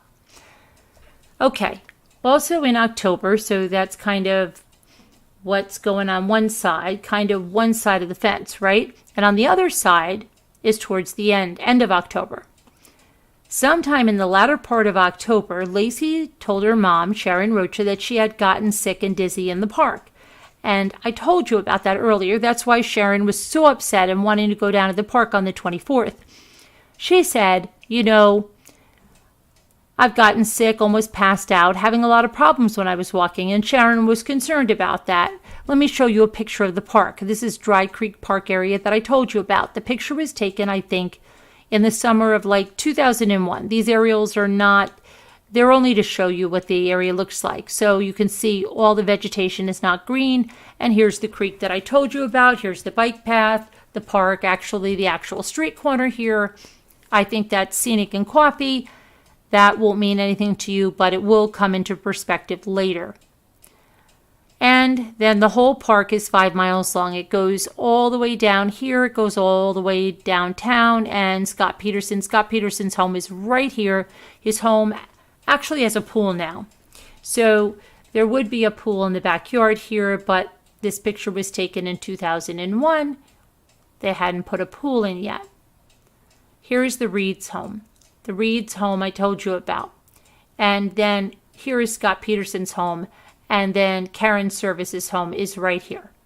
The end of the street, this is Covina Avenue. This is the street that Kristen Reed was driving down when she looked down the street and saw Scott Peterson's truck at 9:39. That steep little footpath there I told you about that you get down to the park from their house is right there. You walk down to the end of the street. There's a steep dirt footpath that goes down to this field. And you can see it on the photograph where people have walked from the footpath and kind of traced, kind of trampled down that dirt there to get that bike, to get the bike path, which is in the middle. Okay, go to November. On November, actually before I talk about that, Scott Peterson and Amber Fry have their first date on November 19th. But before we talk about that, let me go to November 6th and November 8th. Laci Peterson had called her mother. Remember, we just talked about at the end of October, and she also then on the 6th and the 8th called her doctor about these problems she was having while walking. I'm going to show you her medical records now. On 11/6, it says patient calls, and I can't pronounce this word. It's a medical term, but what it means is she had a dizziness episode last week while she was walking, times 20 minutes, and then again this week today. So they're talking about that episode she had in October, and then she had another episode today. Patient notes, walks in the AM before breakfast, recommended patient not exercise is what the doctor told her, and if she does, to do it later in the day. On the 8th, Laci had a similar incident. Patient phone calls, complains of the same issue, dizziness, getting sick while walking, denied passing out. That's what that means. Self-care measures, again, were given to her. Okay. Now, during this time from October to here in November, this was a time that Sean Sibley and Scott Peterson were talking about setting him up and doing some business. On the 19th, or actually, let me go to this call button first, go to the call buttons. These call buttons I'm going to show you throughout the rest of my presentation are just cell phone calls. As best we can determine, are the phone calls between Scott Peterson and Amber Fry. Scott Peterson calls are always going to be in red, and Amber Fry's, who initiated the call, will be in blue. In this particular case, you can see Scott Peterson, or the defendant, called Amber Fry 3 times on the 19th to set up their date. They had a date. Their date first started on the 20th. They spent the night together, and he went home on the 21st. They then, looks like Amber then called him twice on the 22nd. They each called each other on the 24th. There are no calls during the end of the week in November, and I'll talk about that in a minute. Here's a picture of Amber Fry. You've probably seen her before in the media. And Scott Peterson and Amber Fry had their first date in Fresno, this particular Radisson Hotel in Fresno, and they spent the night together. During the last week of November, here's Thanksgiving on the 28th. On the 26th, Scott Peterson's family holds a baby shower for Laci Peterson down in Southern California. They live in San Diego. While they were there, Scott Peterson and Laci both are there for the entire week. While they are there, Scott Peterson, or Scott and Laci, go to Disneyland, California Adventure. While they're there, Laci gets tired. She's tired. She doesn't want to walk anymore, and the defendant actually gets a wheelchair for her. And he pushes her around California Adventure towards the end of the day because she's not doing well, so she's not doing so well walking. Now there's a picture of the baby shower. You can see here Laci Peterson. This is two of Scott Peterson's sister. You can see there's a diamond necklace that Scott Peterson said she was wearing. You could see in other photographs that she frequently wore. Again, I'll tell you about that necklace in a minute. Go ahead and check it out. Go to December. In December, the defendant again started up his relationship with Amber Fry. You can see, I'll go to the second on the date. He spent the day with Amber and her daughter down in Fresno. He was already approved for membership in the Del Rio Country Club. That's important because you're going to hear that all of the defendant's family, I mean all of Laci Peterson's family and most of Laci's friends, in fact, most of Scott Peterson's friends, knew him as a very avid golfer. And none of these people are going to say they knew him as an avid fisherman. In fact, Ron Gransky, Sharon's partner and Laci's stepfather, you're going to hear is a very avid fisherman. In fact, he's kind of a crazy fisherman. It's kind of his main hobby and what he does. And you're going to hear that he asked the defendant to go fishing on numerous occasions. Hey, you want to go fishing today? No, do you want to go? No, that they have this kind of thing going. He only took him up on it a couple of times. The last time he had taken him up on it was a year and a half prior. But they all knew of him as a very avid golfer. In fact, when he was approved for membership in the country club, they all knew about that. This was a big topic of conversation in the family. Fishing was not. Scott Peterson spent the kind of week here, Monday through Wednesday, with Amber and her daughter down in Fresno, kind of coming and going as he did business, and then come back and spend the night with Amber, and then things were kind of progressing along that way. The relationship was progressing. Everything was fine until something happened on December 6th. And what happened on December 6th was Sean Sibley got a call by the name of a man named Mike Almasari. And just by coincidence, she happens to be friends with this person, Mike Almasari. And just by coincidence, he had interviewed earlier in the year for a job with Scott Peterson and Scott Peterson's fertilizer company, Trade Corps. And Scott Peterson was the U.S. representative of this company, which is actually a foreign company. And Mike Almasari interviewed there with him, and during the interview he talked to him and he learned that from the defendant that he was married and his wife, and he and his wife had bought a home in Modesto, and that's why they lived there, is because his wife's family lived there. And just by coincidence, because of the business contact, Sean Sibley was also a friend of this particular person she was talking to. Him, and she said, it's great. Amber has met this guy, Scott Peterson, and things are working out fine. And yeah, he's from Trade Corp. He runs the company here in America called Trade Corp. And she just wanted, he says, you know Trade Corp. I interviewed at a company named Trade Corp. And the Scott Peterson I interviewed with is married. And he told me his wife had bought a home in Modesto, and this kind of thing. So then Sean Sibley gets concerned. She says, I didn't know. I set up, my good friend with a married man. And so she starts calling around and checking it out. And she finally gets a hold of Scott Peterson. She tells him, what's going on? What's the deal here? And Scott Peterson tells her. He becomes very emotional. He actually starts crying on the phone. He's very upset, and she thinks he is. And he tells her this story. He says, I lost my wife. It's very hard for me to deal with. I can't, I have a hard time telling people this thing. But I lost my wife. And I still tell some people that I'm married, and he's crying, She thinks he's crying. It's on the phone. She can hear it. And he says, it's a very, very hard for me. Some people I tell I'm not, sometimes tell I am, but I've lost my wife, and it's a very difficult time for me. And this is going to be my first holiday season without her. And she says, whoa, this is kind of big news. And this isn't what I was led to believe. And she says, I'm going to call Amber and tell her. And he says, no, don't do that. Don't call her. Please let me tell her in person. And she agrees. Okay, I'll do that. I'll let you handle that. On the 8th, and Scott Peterson doesn't call Amber, doesn't tell her right away. That kind of thing gets set aside for a second. On the 8th, Scott Peterson, you're going to hear from some computer experts that looked at his computer on the 8th, researches a number of things about San Francisco Bay, one of which is wind and tide conditions. Here's the San Francisco Bay. This is a chart. You can see he pulled it up at 10 o'clock on December 8th. You can see here that going into the bay, the Golden Gate would be right here. Here's the deep water channel. You can see the dark part of the blue.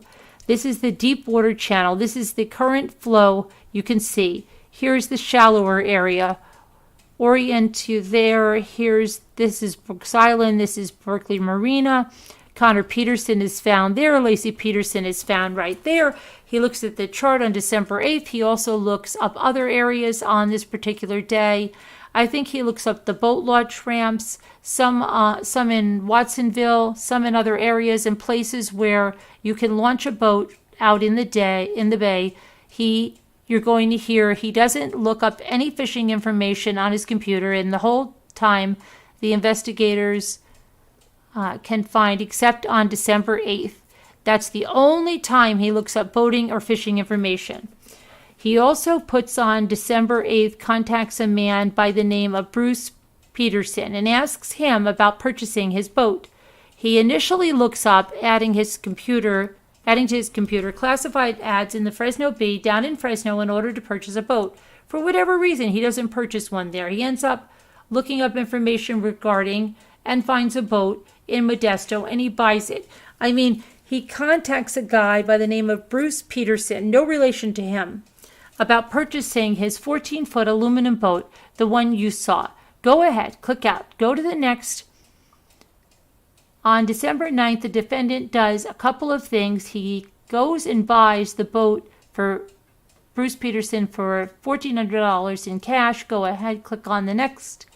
The boat, here's the boat, and it wasn't any, this is later, and they seized the boat, but that's what he bought. He bought a 14-foot Fisher game fishing boat, aluminum, with a 15 horsepower motor. That's how it travels on the trailer, and he bought that particular trailer. There was no anchor. Bruce Peterson kept the anchor for his boat because he was going to get a new one. That's why he was selling this particular boat. And this just shows you that the boat with the cover on, and on that day after buying the boat, he takes the boat and stores it in his workshop. After buying the boat, he drives down to Fresno, and he gives the same tearful kind of hysterical story about losing his wife that he told Sean Sibley.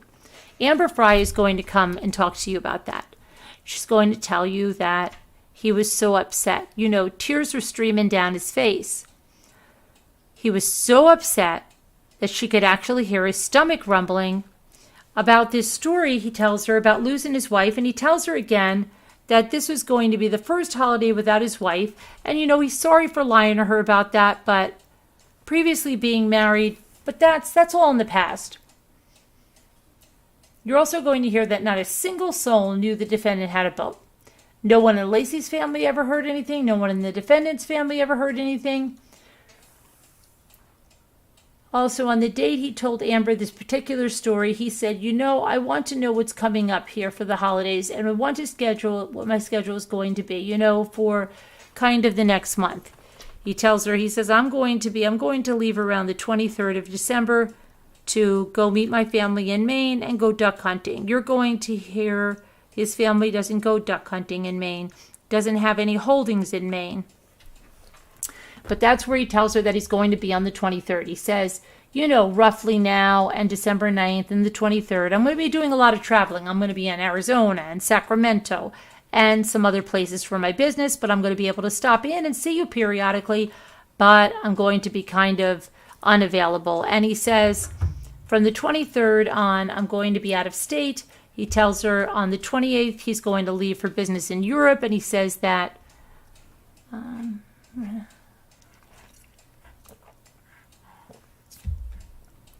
on December 28th, I'm going to be there until towards the end of January, and then after that, we'll be able to resume our relationship together. Go ahead on the 11th. On the 11th, he meets back up. Go ahead, click on that. He meets back up with Amber, and they attend a birthday party for Sean Sibley and her fiance at the time, her husband, the man Tom, the man right here. And there's Amber Fry and the defendant. Go ahead. On that date, they also make plans for the defendant to attend Amber's formal Christmas party on December 14th. This is on a Wednesday, the 14th. I think it's a Friday. This is on a Wednesday. The 14th is on a Saturday. The defendant on the 11th rents a tuxedo and makes plans to attend her formal party on the 14th. He already had plans with Laci to attend a Christmas party with her on the 14th. Go ahead. On that date, she goes alone. Go ahead, click on that picture. This is what she's wearing. You're going to hear that she bought that particular outfit as well as another maternity shirt and a couple of maternity shirts and a couple of pairs of pants, including a pair of khaki maternity pants. In fact, the very ones that she's wearing when her body is recovered in April. She bought all of his clothing items kind of together in August in preparation for when she had gotten pregnant, and you'll see the records for that. This is Laci Peterson on the 14th at Terry's Western House for her at her Christmas party. Go ahead. I'm sorry, click back a second. There's a couple of things in this picture you can see. Remember I told you on the 25th, Scott Peterson tells Detective Grogan that Laci was not wearing her diamond ring. She was actually wearing a blue sapphire ring. You can see she's wearing it here on the 14th. Also, this diamond watch, you can see that she's wearing, this is another item that the defendant said she was wearing when he last saw her, and this item is also recovered later from her house. You can see she wore it on the 14th. Okay. Let's see. Hi, Christine.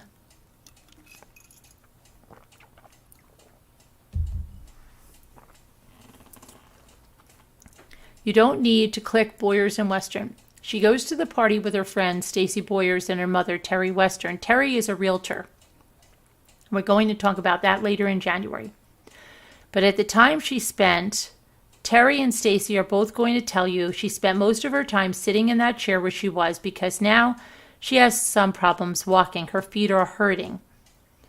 She's late in the game in her pregnancy, and she's having the normal effects that a woman has when she's pregnant. She's having a hard time getting around, and so she spent most of the evening, I think she was only there an hour or two, and she spent most of it sitting in the chair where you saw that picture was taken. At the same time, while that's going on, Scott Peterson was attending Amber Fry's Christmas party down in Fresno. Go ahead and click on that. Here is a picture of Scott Peterson taken by Amber or one of her friends of that party. Go ahead. Here's the same thing, sitting in a chair. Go ahead. Here's Scott. Here's the defendant and Amber Fry as they were leaving the party. Next picture. Here's a picture of the defendant and Amber Fry. This is at the party. It's kind of an after party to the thing. Go ahead. There's Scott Peterson getting ready, kind of on his cell phone while he's down there. Another picture of the defendant. And then there's a picture of, I think this picture was actually taken right before the one just saw of Amber Fry and Scott Peterson while they were down at that Christmas party. Here's a picture that they were taken when they were getting ready, and then there's the defendant and Amber Fry, and I think let's see what it says here. Here's a picture that there's the defendant and Amber Fry again. I think they were just waiting to leave. Then in front of the tree, this picture is actually an interesting picture because when Amber Fry comes forward to the police department, she does that on December 30th, and she hears from a friend of hers who's in Fresno who says, hey, you've been dating this guy, Scott Peterson, right? She says, yeah. She says, have you been watching the news? Because, there's something going on there. When that happens, Amber Fry then goes to the Modesto police and kind of tells them about what's been happening. And when they do that, the Modesto police receive this particular picture in a fax. So it's not the actual photograph, but it's a fax. And at the time, so they have this picture. It's a fax, it's not as clear as a photograph, but it looks, you can see what's going on there. And on January 3rd, Detective Grogan actually asked Scott Peterson about this. He lays the fax down in front of him, and you'll see this video of this happening. And he says, hey, what's the deal with this? You told us, you were telling us that there's been no other woman or anything like that. And Scott Peterson's words were, hold on a minute. I lost my place here.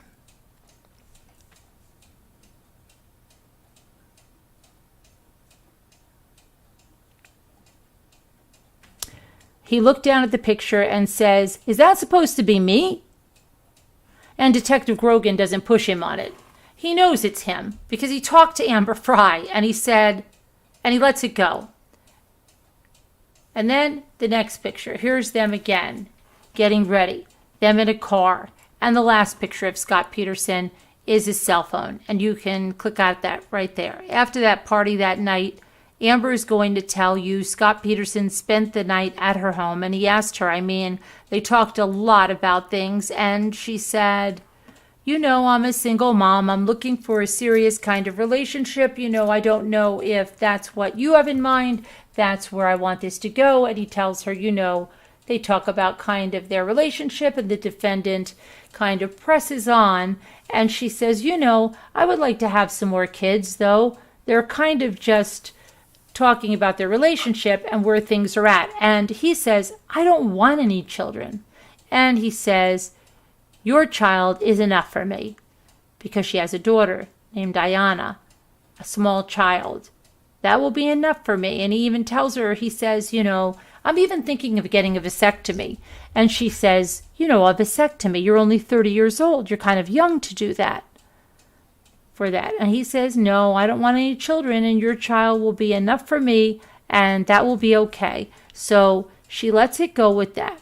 Go ahead. Go to the 15th. The defendant returns from his party down there in Fresno on the 15th. On the 15th, Laci and Scott have dinner at Ron and Sharon's house. And during that first time, they talk about a large part of the conversation. They talk about his fishing. And like I told you, Ron is a very avid fisherman. Sharon Rocha is not. And Ron has finally talked Sharon into going fishing with him that morning. So it's kind of a big deal about the dinner table, about the conversation. Can you believe I finally got Sharon to go out fishing with me? And they talk about fishing. They talk about that. Neither Laci nor the defendant ever mentioned the defendant just purchasing a boat the week before. This is something that Ron would have been very interested in because he does this type of fishing, lake fishing and freshwater fishing, and the boat is designed for.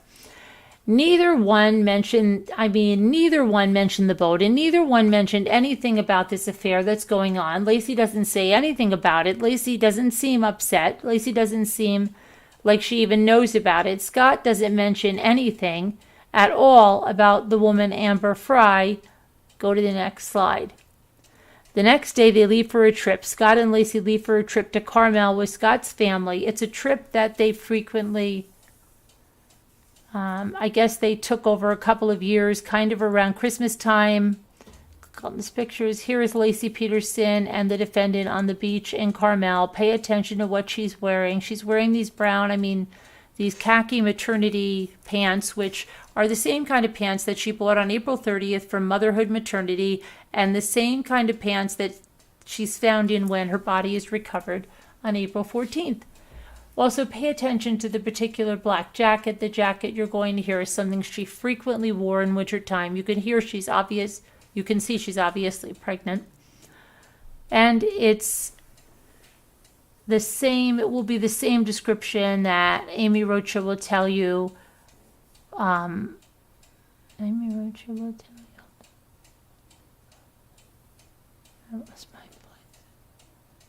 Will tell you she was wearing on December 23rd when Laci and the defendant came to her salon. We'll talk about that in a minute. pay attention to this particular kind of cashmere colored scarf. It's the same one that you saw was hung up on the hook where Laci Peterson's purse was found. And it's the same description that Amy Rocha will tell you she was wearing on the day she came to the salon on December 23rd. Go ahead, click on the slide. Okay. Well, I think I'm going to end it here for tonight because I'm going to fall asleep reading otherwise, I think, and we'll pick up with it tomorrow and we'll go through it. And then as we go through the trial, we can have people join in to do this along with us. But we'll go through it because as long as you guys want to, and it looks like, whoopsie, hold on.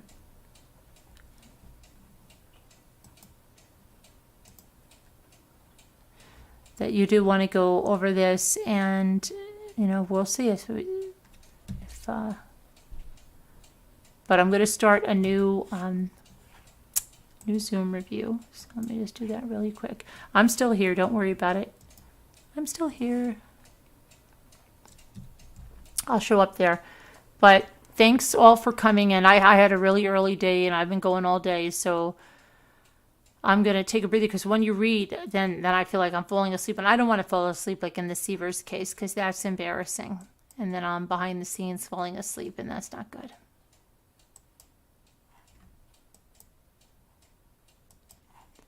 But you can come in to Zoom if you want.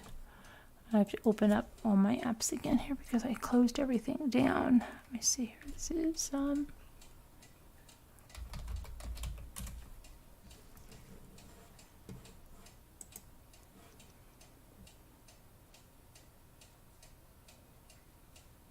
so we could have a pop-up depending on how the day is tomorrow. If the day is yucky and I'm inside, we might have a pop-up sale just to see what it's like. But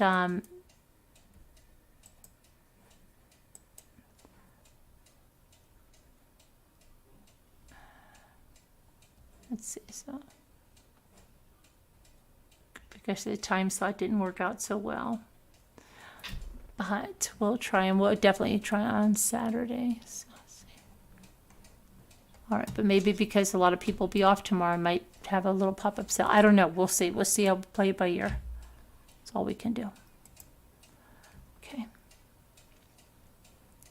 Just waiting for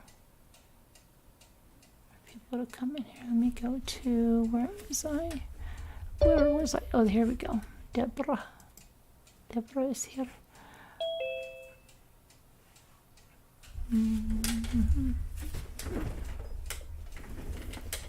I've got to make Deborah co-host. Co-host, okay. I have to move us here. And here's Sharon.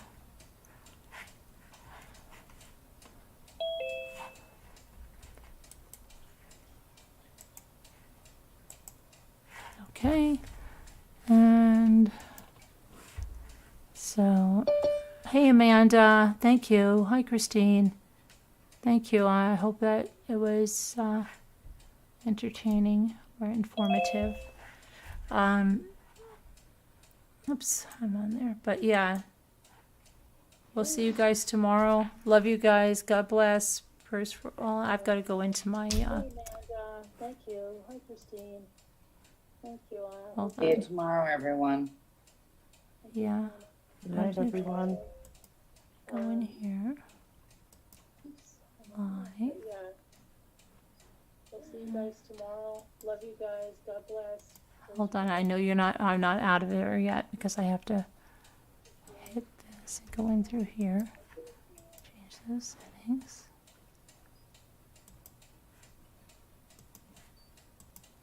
Okay.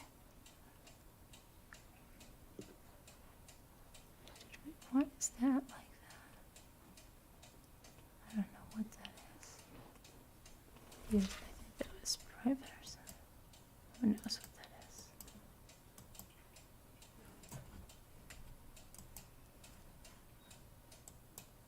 Okay. That one.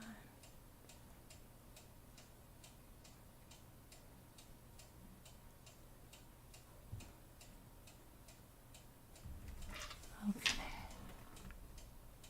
So did they run this one?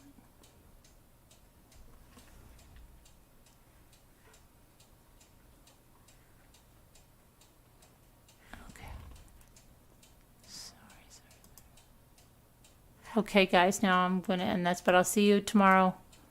Love you guys. Bye.